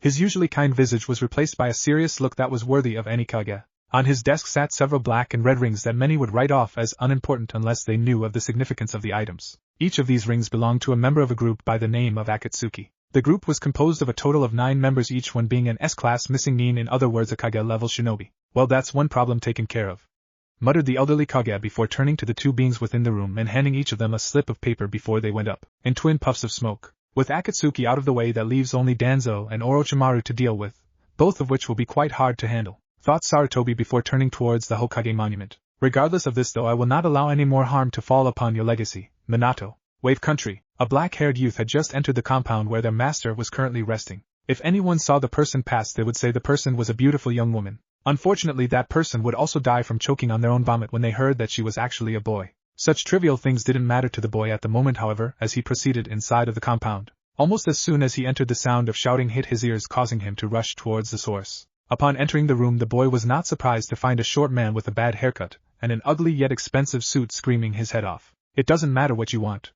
Your group has failed to kill that old man not once but twice. I can't believe you're the famous demon of the mist. You're more like a baby demon than anything. You be careful of what slips through that fat mouth of yours before it costs you your head," threatened Zabuza, causing both thugs to reach for their weapons. Before the weapons could be drawn, however, the young boy, who up to this point had been ignored, made his move. He quickly appeared behind the two thugs and knocked them away towards the walls. Then, moving towards the short man known as Gato, he caught the cane the man was swinging down towards his master by grabbing the man's wrist in a vice grip before proceeding to break his arm. Gato howled in pain as his cane dropped, and he was tossed to the door. "Try anything else and I'll send you all to hell before you can blink," threatened the boy as the temperature in the room began to drop. Each of the men tensed at the teen's declaration before standing and making their way out of the room. Gato glared over at the black-haired boy before turning and leaving the room, cradling his broken arm. "You know that was uncalled for. I had the situation completely under control, Haku," muttered Zabuza before he removed the blanket covering him, revealing a kunai clutched in his hand. "I know, but it is too early. Kill him, not while he still has his uses," responded the boy with a soft smile. "What was that all about anyway?" questioned the boy to his master, causing Zabuza's eyes to narrow before he gave his reply. Elsewhere, one could currently find the comatose form of Hatake Kakashi lying within the house of his client. 2 days had passed since the battle against Zabuza, and not much had happened since. When the group had first arrived at the house of the bridge builder and his family, they were greeted warmly by the bridge builder's daughter, Tsunami. Unfortunately, this was cancelled out by the coldness of her young son, Inari, who had told them all to leave or they would just die before walking off. Tazuna's house, like most of those on the island, sat on the western side of the island. Again, like most places, it sat on stilts over the water, but that is where the similarities end. The house of the bridge builder was larger than most others, as it had at one time served as an inn within the village. Unfortunately, due to Gato's influence, the dying country no longer had tourists, and as such there was no need for an inn. Still, the house was kept in remarkable condition when compared to other places within the village. The house was 2 stories tall and had the living, kitchen and dining rooms on the first floor. Along with this, however, the first floor contained a bathroom and 3 guest rooms. The second floor, however, was composed of all bedrooms.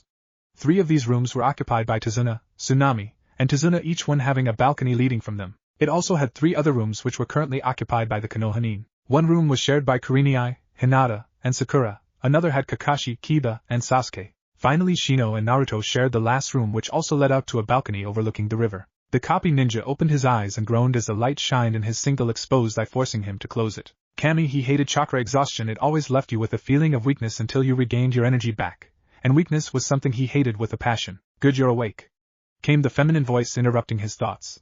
Turning his head towards the voice, he was able to make out the form of teammate Sensei Yuhi Kurenai. An hour later, in which time Kakashi was filled in on the things he'd missed, the Konoha shinobi were each standing within the forest near Tazuna's house. After a long-winded speech which Naruto had tuned out, Kakashi explained that since Zabuza had survived, they would be stepping up their training. Naruto had laughed quietly, seeing the genin of Team 7 had just been taught the tree climbing exercise, and was extremely glad he hadn't been stuck with the masked jounin as a sensei. Kurenai, however, quickly led her team away to teach them another exercise. Alright guys, while Team 7 learns the tree walking exercise, you'll be learning the water walking exercise. Now, water walking, like tree climbing, is learned by channeling chakra through your feet. Unlike tree walking, however, water walking requires you to send out a continuous amount of chakra instead of just keeping that small amount within your feet, lectured Kurenai, getting nods from her group. Once she had everything fully explained, the genjutsu mistress left the genin on their own, disappearing in a puff of smoke. The 3 genin of Team 8 each exchanged looks before warily looking at the water. That night found each of the genin sitting within Tazuna's house exhausted. Each of them had managed to learn their given exercise to a certain extent. Sakura had managed to walk to the top of the tree by the end of the day, though she had to take several breaks between tries. Kiba, with Akamaru's encouragement, had managed to make it at least halfway up his tree, while Sasuke had only gotten 1/4 of the way up, much to his annoyance. Each of the members of Team 8 had also learned the water walking exercise to a certain extent. Shino and Hinata were each satisfied with their progress. Naruto, however, wouldn't be satisfied until he could spar with his clones on top of the water. As tired as they were, however, Kiba and Sasuke each wolfed down their food, determined to regain their energy and continue training. Listen up, you 3, said Kurenai, grabbing the attention of her students. Since you've all managed to get down the water walking exercise to a certain degree, tomorrow we'll be doing things a bit differently. This means that instead of team training, I'm allowing each of you guys to work on your clan styles. It was as she said this that the members of Team 7 paused. As far as they knew, Naruto had no clan. So how was it that he had a clan style? Unknown to them, however, Naruto had taken his taijutsu style and decided it would become his family's fighting style. Around noon, however, each of you should finish up and eat before reporting to the bridge for guard duty at around 1 o'clock. Finished the genjutsu mistress, getting nods from her team. I want you guys to continue working on the tree climbing exercise as well, said Kakashi, catching his team's attention. You'll be doing this until you can each manage to make it to the top of the tree several times without pause. What's the point? Said Inari, suddenly interrupting the silver-haired jounin. You're all just going to die. No matter how much you train, you'll never be able to defeat someone like Gato. Whatever, kid, none of us want to hear your crap right now, said Naruto, waving his hands at the boy in a clear sign of dismissal, earning a smirk from the Uchiha. Screw you, shouted the boy, causing the blonde's head to snap back in his direction. What would you know? You don't know anything about this country, yet you come around here with your goofy smile like you don't have a care in the world. You don't know anything about suffering. That was as far as he got before he found himself paralyzed by fear and looking into the angry, slitted eyes of the blonde genin. Everyone was shocked, as no one, not even the jounin, had seen him cross the room before he had the kid, and was holding him up by the scruff of his shirt. You're saying all of the wrong shit, Gaki. All I said was you needed to keep your thoughts to yourself. Now, if I had asked if anyone needed their ass kicked, you wouldn't be so damn mouthy now, would you? Growled the blonde as a snarl took over his features. As far as suffering is concerned, you don't know the meaning of the word. I have suffered more in a week than most will ever in their lifetimes. I have been glared at, spit on, and beaten more times than I care to count. As the blonde said this, his voice became cold as ice as the room's temperature seemed to drop, causing everyone to shiver. I had more assassination attempts on my life in the first month than most feudal lords will have in their lives. I have been starved and poisoned so many times I've developed an immunity for most by the time I turned 4. Long story short, Gaki, I have dealt with more physical and mental abuse than your tiny, underdeveloped mind could imagine. So don't you ever even think about complaining to me about suffering. The boy hissed before dropping the boy on his ass. In the silence that followed, the blonde took one more bite from his plate before retiring to his room, leaving a stunned crowd behind. A few minutes later Inari picked himself off the ground before running to his room, tears trailing down his face. Is what he said true? Questioned Tsunami, tears silently falling down her face. Has he truly been through all that? Hi, and that's just a watered-down version more than likely, answered Kurenai quietly. The rest of the meal was completed in silence, as each of the room's occupants were lost in thought. Even Sasuke and Kakashi were thinking out of their normal train of thought at hearing all this. Next week, Naruto awoke with a groan as the sunlight from the open blinds struck his eyes.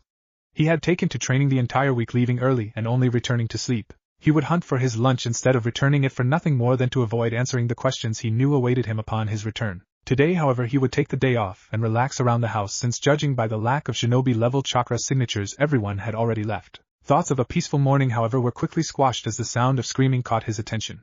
Hastily, the blonde made his way down the stairs towards the sound. Stopping on the stairwell, he could clearly see one of Gato's thugs holding Tsunami against him with a dagger held to his throat. Looking around quickly, he spotted another one standing over Inari, his sword held up ready to cut through the small child. He watched wide-eyed as the man swung, only to stop as Inari disappeared in a puff of smoke. Before the smoke could even disperse itself, Naruto leapt out and gave the man a punch to the jaw with such force he was sent flying out the window. Waraji screamed, the man's partner, before tossing Tsunami aside and charging the blonde. Naruto's eyebrow was twitching uncontrollably as the man charged at him with a war cry. As the man went to draw his sword, however, the blonde appeared in front of him and gave him a heavy punch to the stomach. Before the pain could even fully register, the blonde let loose a volley of punches at a speed that made his arms look like blurs to both Inari and Tsunami. Finally, figuring the man had enough, the blonde let loose an uppercut with his left before ending it with a strong right hook, knocking the man out. That's what you get for picking on women and kids, team, spat the blonde before kicking the man once for good measure. Sugged, whispered a breathless Inari. The one day I get to stay and sleep in a bit, these bitches want to attack, muttered the blonde before calming himself with several deep breaths. Well, if they came here, I know they're striking the bridge too, so I'll head out, said the blonde before turning around and heading towards the door. Ano, Naruto-kun, called Tsunami, regaining her voice.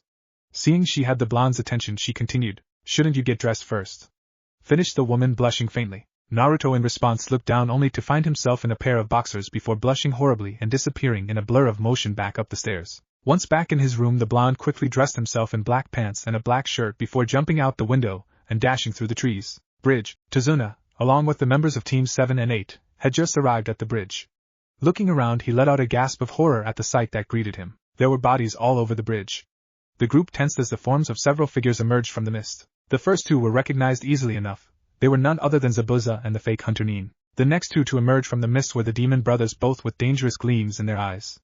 The next person, however, was new. They were the same height as the fake hunter Nin and also wore a mask, though theirs made of metal. They wore a black cloak which was held closed by a gold chain, and they had blonde hair pulled back into a ponytail that stopped at chest level. Any further observations were cut off as several Mizu Bunshins emerged from the mist surrounding the group. Zabuza chuckled as he surveyed the group of Nin before him. As he looked over the group, a smirk came across his bandaged face as he noticed two of them shaking. Hey Kakashi, I see you're still with those wannabes. Look, two of them are even shaking, said Zabuza mockingly. I'm shaking, said Sasuke with a smirk from excitement. Go for it, Sasuke, said Kakashi. In a flash, Sasuke was off, though both Sharingan users were shocked when the Mizu Bunshins collapsed before he ever got close to them. Suddenly Hinata touched down, landing between Kurenai and Shino as if nothing happened. Well, now it seems you have a rival in speed at Haku, said Zabuza with a smirk. Indeed, was the softly spoken reply from behind the porcelain mask. Without any further prompting, the masked Nin took off, nearly gliding over the bridge towards the Konoha Nin. Sasuke, seeing this, dashed forwards, determined to put himself back into the spotlight. As they met, the sound of steel clashing could be heard as Saban and Kunai clashed. As they clashed, Sasuke was confident he could overpower his opponent, since they were obviously using Saban. He was surprised when Haku didn't show any signs of a struggle while putting his Saban against the Kunai. I don't want to have to kill you. But you won't stand down, will you? Asked Haku. Don't be foolish, said Sasuke with a smirk. I see, but next time you won't be able to keep up with my speed. Plus I've already gained 2 advantages, said Haku, much to the Uchiha's shock. The first is the water on the ground. The second is that I've occupied one of your arms.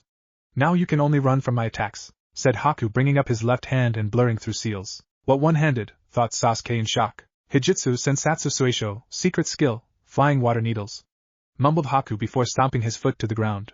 As his foot hit the ground, water was kicked up into the air and freezing, forming several needles made of ice all around the two. As the needles came flying at them, Sasuke quickly broke off from Haku and, concentrating chakra to his legs, leapt backwards into the air. Haku watched him the entire time, and as it seemed the needles would hit, they fell apart, splashing water onto the bridge and onto Haku. Not good enough, said Haku as he saw several shuriken heading his direction from Sasuke's hand. Sidestepping the shuriken, the ice user launched several Saban into the air at the stuck Uchiha.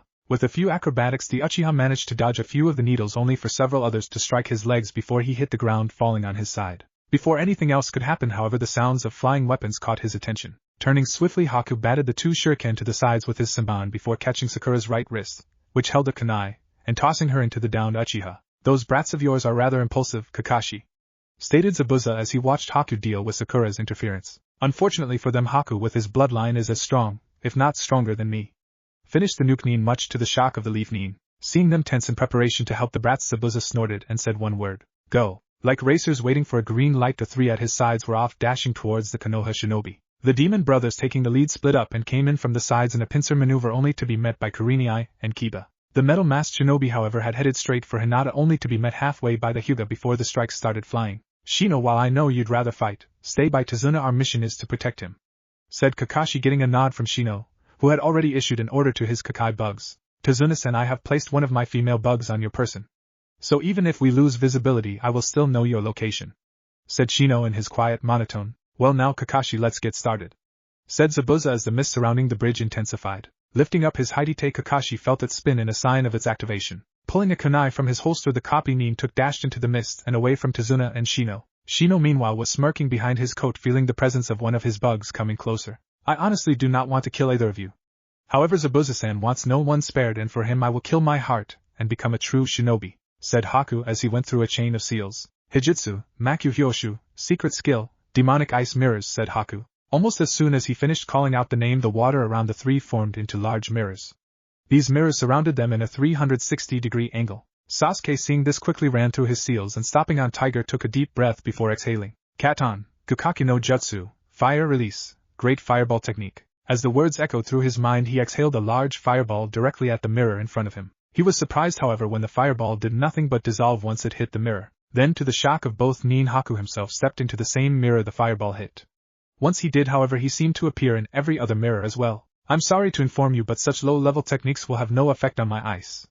Now please die gracefully," said the foe hunter nin before launching several senbon at them, as did every other Haku. Kiba snarled as the mist became thicker, taking away his sight. Allowing Akamaru to jump free from his coat, the young Inuzuka focused his chakra into his nose, enhancing his sense of smell several times over. He did this just in time, as it allowed him to dodge to the side, avoiding the claw swipe from Meizu. Allowing his own feral features to take hold, he leapt forwards with his own claws ready to slash into the nuke nin. Meizu, seeing it coming, quickly dashed back into the mist, avoiding the strike. That didn't save him from Akamaru, who proceeded to jump out, trying to latch onto the nuke nin, only to miss and go flying back towards where Kiba was. Of course, Kiba was no longer there, as evidenced when Misa had to dodge what looked like a twister, as he had heard the call of Kiba's attack quite clearly. Unfortunately for Meizu, the boy rebounded before bouncing back towards him. Sighing to himself, the nuke nin set himself to dodging both the small twister-like attack and the dog. Kurenai was having just as much trouble with her opponent as Kiba was. She was a genjutsu specialist. Unfortunately, since Gozu kept disappearing into the mist, she was having a hard time catching him. She also knew her taijutsu was not up to the level it should be, and now found herself cursing that fact. She had managed to dodge all of her opponent's attacks and thanked her combat awareness for that. Still, she wasn't a jounin for nothing, however, and after Gozu's next pass began stringing together a string of seals for a very subtle area genjutsu, one that would affect 3 of his most important senses. 54 seals later, and one of her favorite genjutsus was laid. This was a little baby she picked up from her time as a sensei for the Kurama clan heiress. She felt a pang hit her heart at the thought of the girl she thought of like a younger sister, and made a mental note to visit her when she got back, even if the girl hated her with a passion. Anyways, the genjutsu she just used was known as Petal Dissolve. It affected the victim's sight, hearing, and touch. What it does was create a bunshin and trick the victim's mind into believing they were fighting the caster when they were only swinging at empty air. After a few swings, the bunshin would get hit, usually in the stomach, and die. It would then burst into sakura petals and allow the caster to stab the victim from behind. True to form, on his next pass, Gozu fell for the technique, since his next swing was at least 2 feet away from where she was. 3 passes later, Gozu had successfully managed to catch her and stab his clawed hand right into her stomach. Kurenai then spat out blood before her eyes glazed over. 2 seconds later, as Gozu was trying to remove her from his gauntlet, she burst into flower petals just in time for the real Kurenai to jam a kunai into her opponent's spine. When Gozu didn't dissolve, she knew she had him and smirked. "You guys aren't the only silent killers," whispered Kurenai into the stunned Gozu's ear.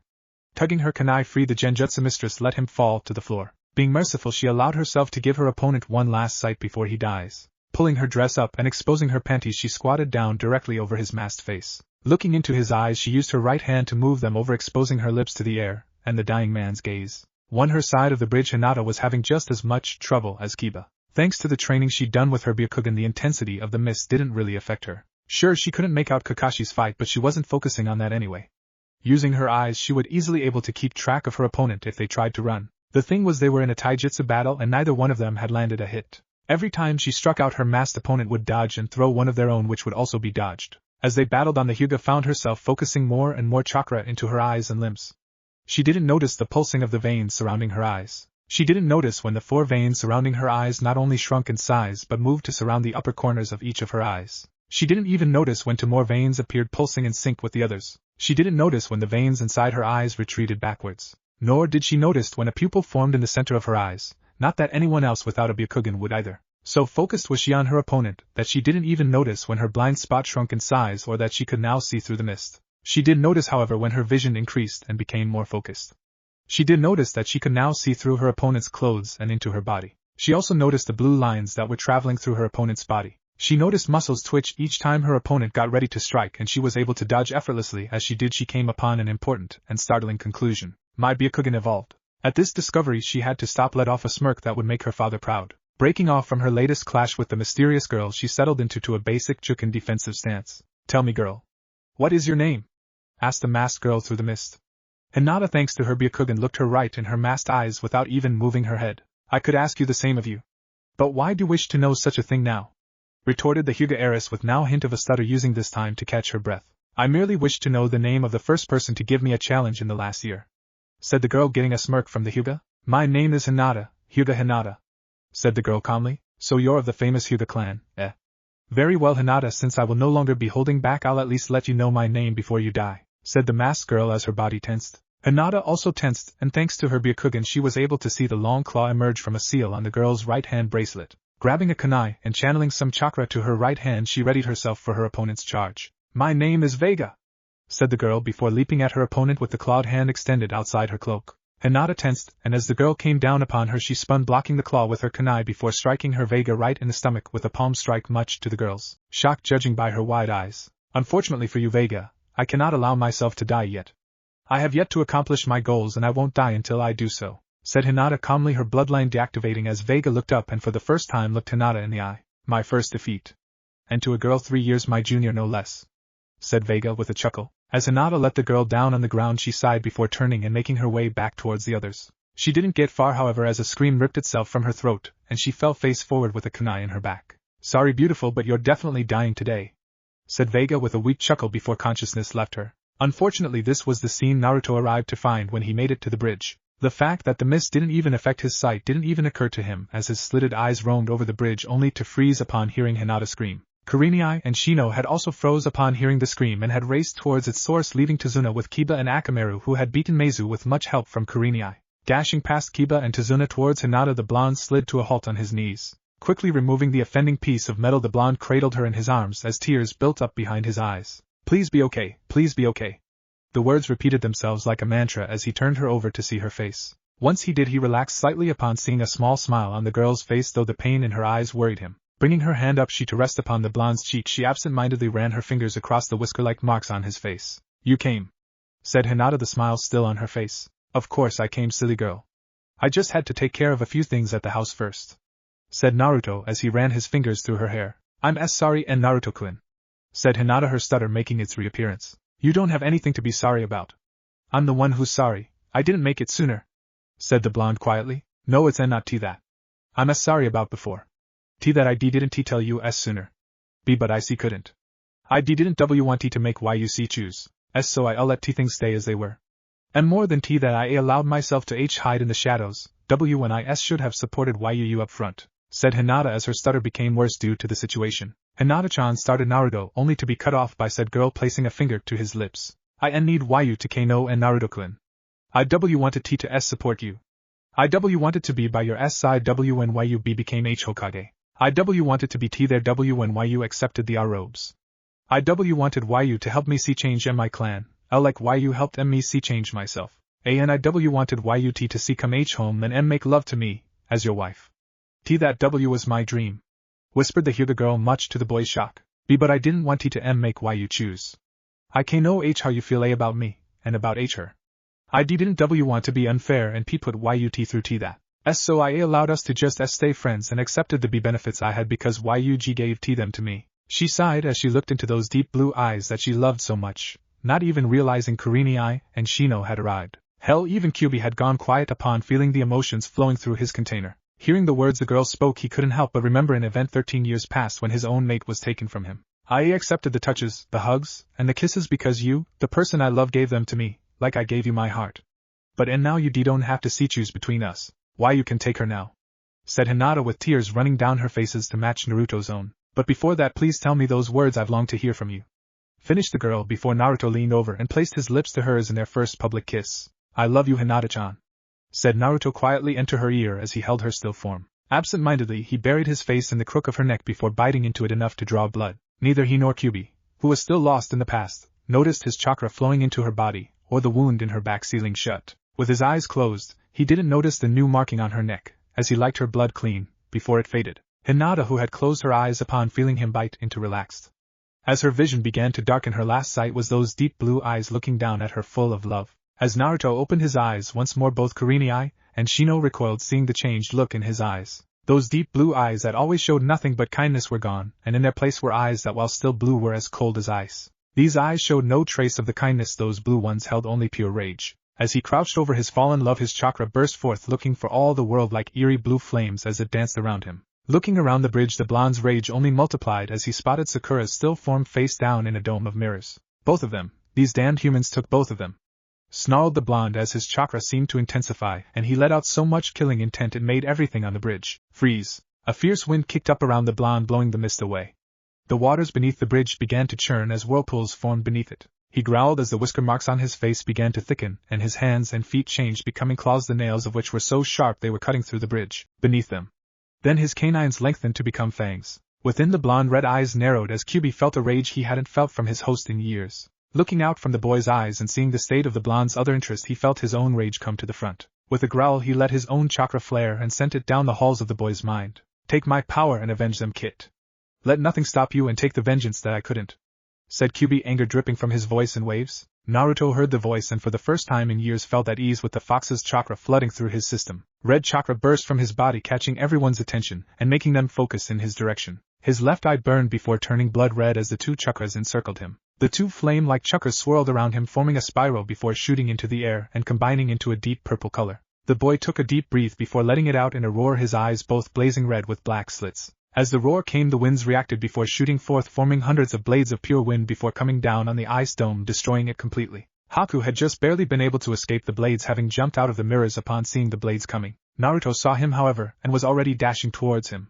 He didn't even bat an eye when Zabuza came in his path, swinging his giant blade. Catching the sword by the blade, and shocking everyone, the blonde tightened his grip on it, not allowing the swordsman to bring it back. Spinning under the cleaver sword, the enraged blonde let the blade go, and slammed his knee into the Nukenin's gut, forcing him to release his hold on the sword. The force of the hit would have sent him flying if Naruto hadn't have caught his leg before he could go. Pulling the leg and releasing, Naruto forced his body his way before grabbing his neck and slamming him into the ground, creating a crater in the pavement, much to everyone's shock. Letting go of the unconscious swordsman, and not caring if he lived or died, he continued his dash towards Haku. Seeing him coming, Haku let loose a barrage of saban, only for the blonde to take another breath and blow out a stream of fire, turning the weapons to ash. Still, it had been enough for Haku to run through his seals. Stomach his foot to the ground, he once more created the ice saban, only this time creating thousands, and launched them at the blonde. Naruto roared and the wind blades made their return, destroying the needles before they even made it halfway. Naruto stalked towards Haku like a predator stalking his prey. As he did, the purple chakra died down, and his eyes once more became blue yet still icy. Then, much to everyone's shock and Kakashi's surprise, as the only one who'd ever seen something like this, chakra started to gather around the boy from the very environment itself. This energy, though blue like his chakra, seemed to crackle like lightning-natured chakra. Kakashi, however, having seen something like this in his youth, and having a lightning affinity himself, knew this was not the case. That's definitely Hato. But I didn't know Sensei had any kids. In fact, I thought the one he had was stillborn, thought Kakashi with narrowed eyes. I know for a fact that not many people in the world can use Hato, and those that can usually pass the ability to their children. Come to think of it, Naruto does look a lot like Sensei, but the council told me it was just a side effect of the sealing. So what the hell is going on? Thought Kakashi as he watched the lightning-like energy touching the muscles of the boy's legs and arms. Out of nowhere, the blonde disappeared from everyone's view. Kakashi, even with the Sharingan, was barely able to catch the movement before Naruto appeared in front of Haku, slamming a fist into the mask and sending him flying. Haku's mask shattered at the strength of the punch and fell to the ground in pieces. Walking up to Haku, who was struggling to get to his feet, the blonde decided to help him out a bit. Grabbing him by his neck, he lifted the boy so he could look him in the eye. Haku felt a shiver go down his spine as he looked into those ice-like eyes, and with the lightning-like energy surging around him, Naruto looked like a god preparing to pass judgment. "Please have mercy," said Haku, though his eyes were locked onto Zabuza's prone form. "Mercy? You kill one of my friends and you dare ask me for mercy?" exclaimed the blonde as his grip on Haku's neck tightened as Kakashi rushed forward. "He's alive," said Haku weakly as he struggled in the blonde's grip. "What?" demanded the blonde as he let his grip loosen enough for the boy to breathe. "The Uchiha's alive," said Haku as he tried to catch his breath, and Kakashi breathed a sigh of relief. "I don't give a damn about the Uchiha. It's Sakura I care about, so what of her?" demanded Naruto, causing Kakashi's eyes to widen in realization. "She's alive too, I just put her in a near-death state. If it wasn't for the Uchiha she wouldn't have gotten that." But the Uchiha pulled her in front of himself like she was a shield. "Just pull the needles from her neck softly," Haku explained quickly. "You'd better be right. Otherwise you're gonna see what a real demon's like," said the blonde with narrowed eyes as he released his captive to Kakashi, the lightning-like energy fading away. "Hataki-san, you'd better hope he was lying about Sasuke for your student's sake," said the blonde as he turned on his heel. "Ma, Naruto, you wouldn't really kill a fellow shinobi, would you?" said Kakashi, inwardly praying just this once he was wrong about the blonde. "I wouldn't kill him, but he'd wish I would. After all, what good is an Uchiha without eyes?"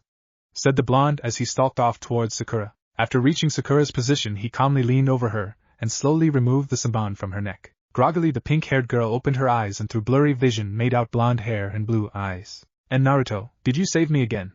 mumbled the pink-haired girl, getting a smile from the blonde. "We'll talk about that later, okay?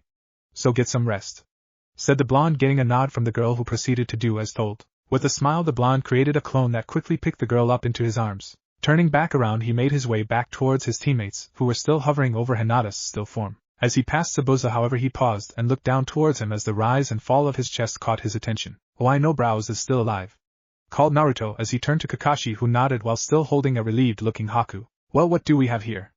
came a voice from the other end of the bridge, catching the attention of all the shinobi. "Gato," said Haku, catching the copy nin's attention. "Well, looks like Zabuza was no more than a baby demon after all. Well, at least he did us a favor and tired out all the shinobi," said the little man, making the blonde's eyes narrow. "Alright boys, get to work, but remember the Hyuga bitch and Ice Boy need to be in one piece to be sent out." "What the hell is going on here?" said Haku, catching the tiny ugly man's attention. "Oh well, the thing is I never really intended to pay you. You see, village shinobi are too expensive and people would miss them if they were gone longer than necessary. Nuke-nin on the other hand work for less and no one cares when you kill them off. So I plan to kill everyone here after you were all too tired from killing each other," said Gato with a smirk. "Then I get a message that the head of Shadowloo is interested in how I do business and sent over one of his vassals. It was only made better when I found he had an interest in bloodline limits, so I figure I send over not only your corpse but the Hyuga bitch as well, and I'm in his good graces," said the man with a smirk. By the end of his little tirade, Naruto had had enough. His eyes had turned pure red with no pupil whatsoever. The red chakra made its return, quickly bursting out from the boy's body. Naruto's hand twitched, and before anyone realized what was happening, he was holding the fat little man in the air over the water with a hand made of raw chakra. "Sure, Annie," said the blonde before the hand tightened its grip. Gato screamed as his body was crushed by the hand and blood rained down into the waters. The hand with its purpose finished, and Naruto's rage sated dissolved, letting Gato's mangled form fall into the waters below. Just as it seemed the group of bandits that came along with Gato were about to regain their nerve, an arrow landed on the bridge. Following its path showed all the citizens of Wave gathered and standing tall, armed with anything sharp enough or blunt enough to do damage. A vicious grin made its way across the blonde's whiskered face, enhanced by his thickened whisker marks, as he turned his face back towards the bandits. He took a single step forward and the bandits lost their nerve and fled any way possible. Turning and continuing his course back to Hinata and the rest of his team, he slumped over as soon as he reached them. Luckily his clone had sat Sakura down next to Kiba, since as soon as the blonde fell over, the clone dispelled. Amidst the cheers of the villagers, the group of Leaf Nin calmly gathered up their unconscious members and made their way quietly of the bridge. Because of this, no one noticed the single figure climb up the unfinished portion of the bridge, grab Hinata's unconscious opponent, and leap back down into a boat below. "Start now," Yuhi Kurenai sighed for what seemed to be the millionth time as she sat slumped against the wall. Only a day had passed since the battle at the bridge, and things were looking good for the people of Wave. The previous night the people of Wave had thrown a massive celebration at the news of Gato's death, which had lasted until the early hours of the morning. In the house of Tazuna and his family, however, things were nowhere near as joyous. Tension ran high as those within the house waited for the members of the two teams to recover. Hinata had survived the kunai wound that had punctured through her back. In fact, it seemed Hinata had merely passed out from the pain of the injury, as it hadn't been fatal in the least. The wound itself had healed quickly, only leaving a scar to prove she'd taken the hit. She had also suffered from a case of chakra exhaustion, which she was now recovering from. She had awoken a few times in the day only to fall unconscious minutes after she awoke each time. Sakura was also still unconscious and hadn't awoken since Naruto had first removed the samban from her neck. She was currently lying in a futon next to Hinata's own. Naruto had been unconscious until 6 o'clock the previous morning. Because of his condition, he was able to recover from chakra exhaustion far quicker than anyone else, having needed only to sleep for several hours. The day of his awakening, Naruto had taken to watching over the girls and had barely left the room. Unfortunately, he was still in a seriously bad mood, as one could tell from just the look of his cold blue eyes. The raw anger and killing intent that leaked from him whenever he passed the room the unconscious Sasuke was in was an even bigger clue. It was for this reason she'd been put on what was dubbed as Naruto Watch. This was mostly to calm the boy in case he actually lost his temper and attacked the boy. The uncertainty Kakashi had held when speaking of Naruto had been a surprise to her, as it was well known Kakashi was not one of the boy's supporters. On the positive side, Sasuke had yet to awaken. This was good because Kurenai was sure that the moment he awoke and Naruto confirmed Haku's words, someone was going to get hurt badly. Surprisingly enough, it had been Inari who'd been the greatest help in keeping the peace within the house. This had been done when he'd suggested simply taking Naruto his meals so he wouldn't have to leave the girls or go near the Uchiha, only leaving for the necessities. There were also the other two people that were now occupying a room in the house. Those people were Haku and the still unconscious Zabuza. With Gato dead, Zabuza was no longer a threat, seeing as how the dead man could no longer pay the Zanpato-wielding Nukenin. Regardless of this, Zabuza was still a threat to the genin, and Kakashi felt they needed to keep their eyes on him, which was why Kakashi was watching over the pair. At the moment, however, her attention was on her blonde student who was currently working his frustrations out on a tree in the back of Tazuna's house. He had been standing there punching the tree for what seemed like hours, and the genjutsu mistress had lost count of how many punches the boy had thrown after 50, mostly because she had looked away. As she looked at the boy, she couldn't help but be reminded of the incident on the bridge. Just the thought that the kind young boy she knew could become so vicious when angered was mind-boggling. The power he'd been putting out at the time was nothing to laugh at either. She could still vividly remember Naruto catching Zabuza's Zanbato by the blade before slamming him into the ground with enough force to create a crater and knock him unconscious. Naruto meanwhile was also deep in thought while also taking his frustrations out on the tree in front of him. His frustration was mostly coming from the giggling that he could hear echoing through his mind. He wasn't too worried about either of the girls, as he knew Sakura was fine, and he just knew Hinata would be okay. He just didn't know how he knew. As that thought passed through his mind, the giggling became increased, causing the blonde to snap before slamming his fist into the tree with enough force to make it shake. "Shut up, you baka kitsune!" mentally yelled the boy to the fox, who was acting as if he just pulled off the world's greatest prank. He hated when the fox got like this. Usually he was all badass demon until something happened that the blonde hadn't noticed, and then he turned into a snickering mess. But this was different. He never heard the fox giggle like this, and honestly it worried him. For just a moment he let the thought that the fox had found another way to get out pass through him, but quickly shook that off. As he went back to his punching, Haku's words went through his mind, causing him to grit his teeth in anger as his punches became harder. He knew without a shadow of a doubt that the boy's words had been true. Unfortunately, he knew the Council of Retards would never allow anything detrimental to befall their precious Uchiha. Unfortunately for the Uchiha, no one could stop him from kicking the boy's ass under the conditions of a friendly spar. As the thought went through his mind, a vulpine-like smile formed on his face, causing Kyuubi's laughs to shift in nature, becoming the evil ones he was used to, much to the blonde's relief. He didn't know how much longer he could handle Kyuubi giggling like a schoolgirl. Mindscape. An evil grin slid its way across Kyuubi's muzzle as he heard his container's thoughts. It would seem he may not even have to escape from this vessel to claim his revenge. If pushed much further, he knew his container would end up killing the last descendants of his enemy. Still, he would be free, and he would take his revenge against the man who dared to have wronged him. Kakuku, enjoy life while you can, Madara. For you will not live much longer, nor will any of your cursed blood. Thought the fox, bloodlust shining within its eyes. Sarutobi, while fighting yet another battle against the relentless enemy that was paperwork, suddenly froze as a shiver went down his spine. As it did, he turned to look out his window and past the gates towards Wave Country. Somehow he knew the bad feeling he'd suddenly gotten had been because of his surrogate grandson, who, if his guess was correct, was going to give him a major headache upon his return. As he shook himself from his thoughts and turned back towards his desk, he nearly screamed as he noticed the pile of papers had doubled in just those few short seconds. With a cry of rage, the Sandaime leapt from his seat, his hands flying through seals. Before he could make it through the short combination of seals for his jutsu, two of his A and BU guards materialized as if from nowhere, and proceeded to grab him and try to calm him down while the old man struggled to finish the seals for his fire jutsu. Haku sighed as he looked between his mentor and Kakashi as they giggled quietly. Zabuza had awoken the previous day, much to the boy's relief. He'd been sore as hell and had a massive headache, but other than that he'd been fine. Unfortunately, boredom had quickly set in, and before long Kakashi had tossed Zabuza a small orange book to stop his complaining. Now, like the previous day, he found himself listening to the giggling of the two jounin. Finally deciding to see what was so funny, he asked Zabuza. Instead of answering verbally, however, the Nukenin simply handed him the book. Soon he had a large blush covering his face, and found himself holding another of Kakashi's books while Zabuza took the one he'd been reading. Soon after, the room was filled with the giggling of the three powerful shinobi. Thanks to their masks, two of them were able to hide their blushes while Haku's was in full view. Unaware of Kakashi's corrupting of an innocent mind, Kurenai calmly sipped her tea as she watched over Naruto and the girls. Having returned to the room after working off his frustrations on the poor tree that had done nothing to earn his ire, Naruto was now deep in a meditative trance. This was the scene Hinata saw as she awoke. Sitting up slowly, she stretched, catching the attention of both her teammate and Sensei. "How are you feeling, Hinata?" asked Kurenai softly, getting a small smile from the girl. "I'm fine actually," answered the girl quietly, getting a sigh of relief from her teacher. "How is everyone?" asked Hinata quietly. "Shino and Kiba are fine and are both currently with Tazuna at the bridge. Kakashi is fine as well and is downstairs watching over Haku and Zabuza. Sakura will be fine as well, she just need to rest to recover from the near-death state she was put in," said Kurenai, getting a nod from the girl. "And Sasuke-san?" questioned the Hyuga girl, getting a sigh from her teacher as she saw the blonde's eyes narrow. "He's still unconscious, thankfully," said Kurenai, getting a confused look from her student. "Let's just say the boy has managed to piss off your boyfriend over there," stated Kurenai before smiling slyly at the blush that came to the girl's face. "Naruto-kun!"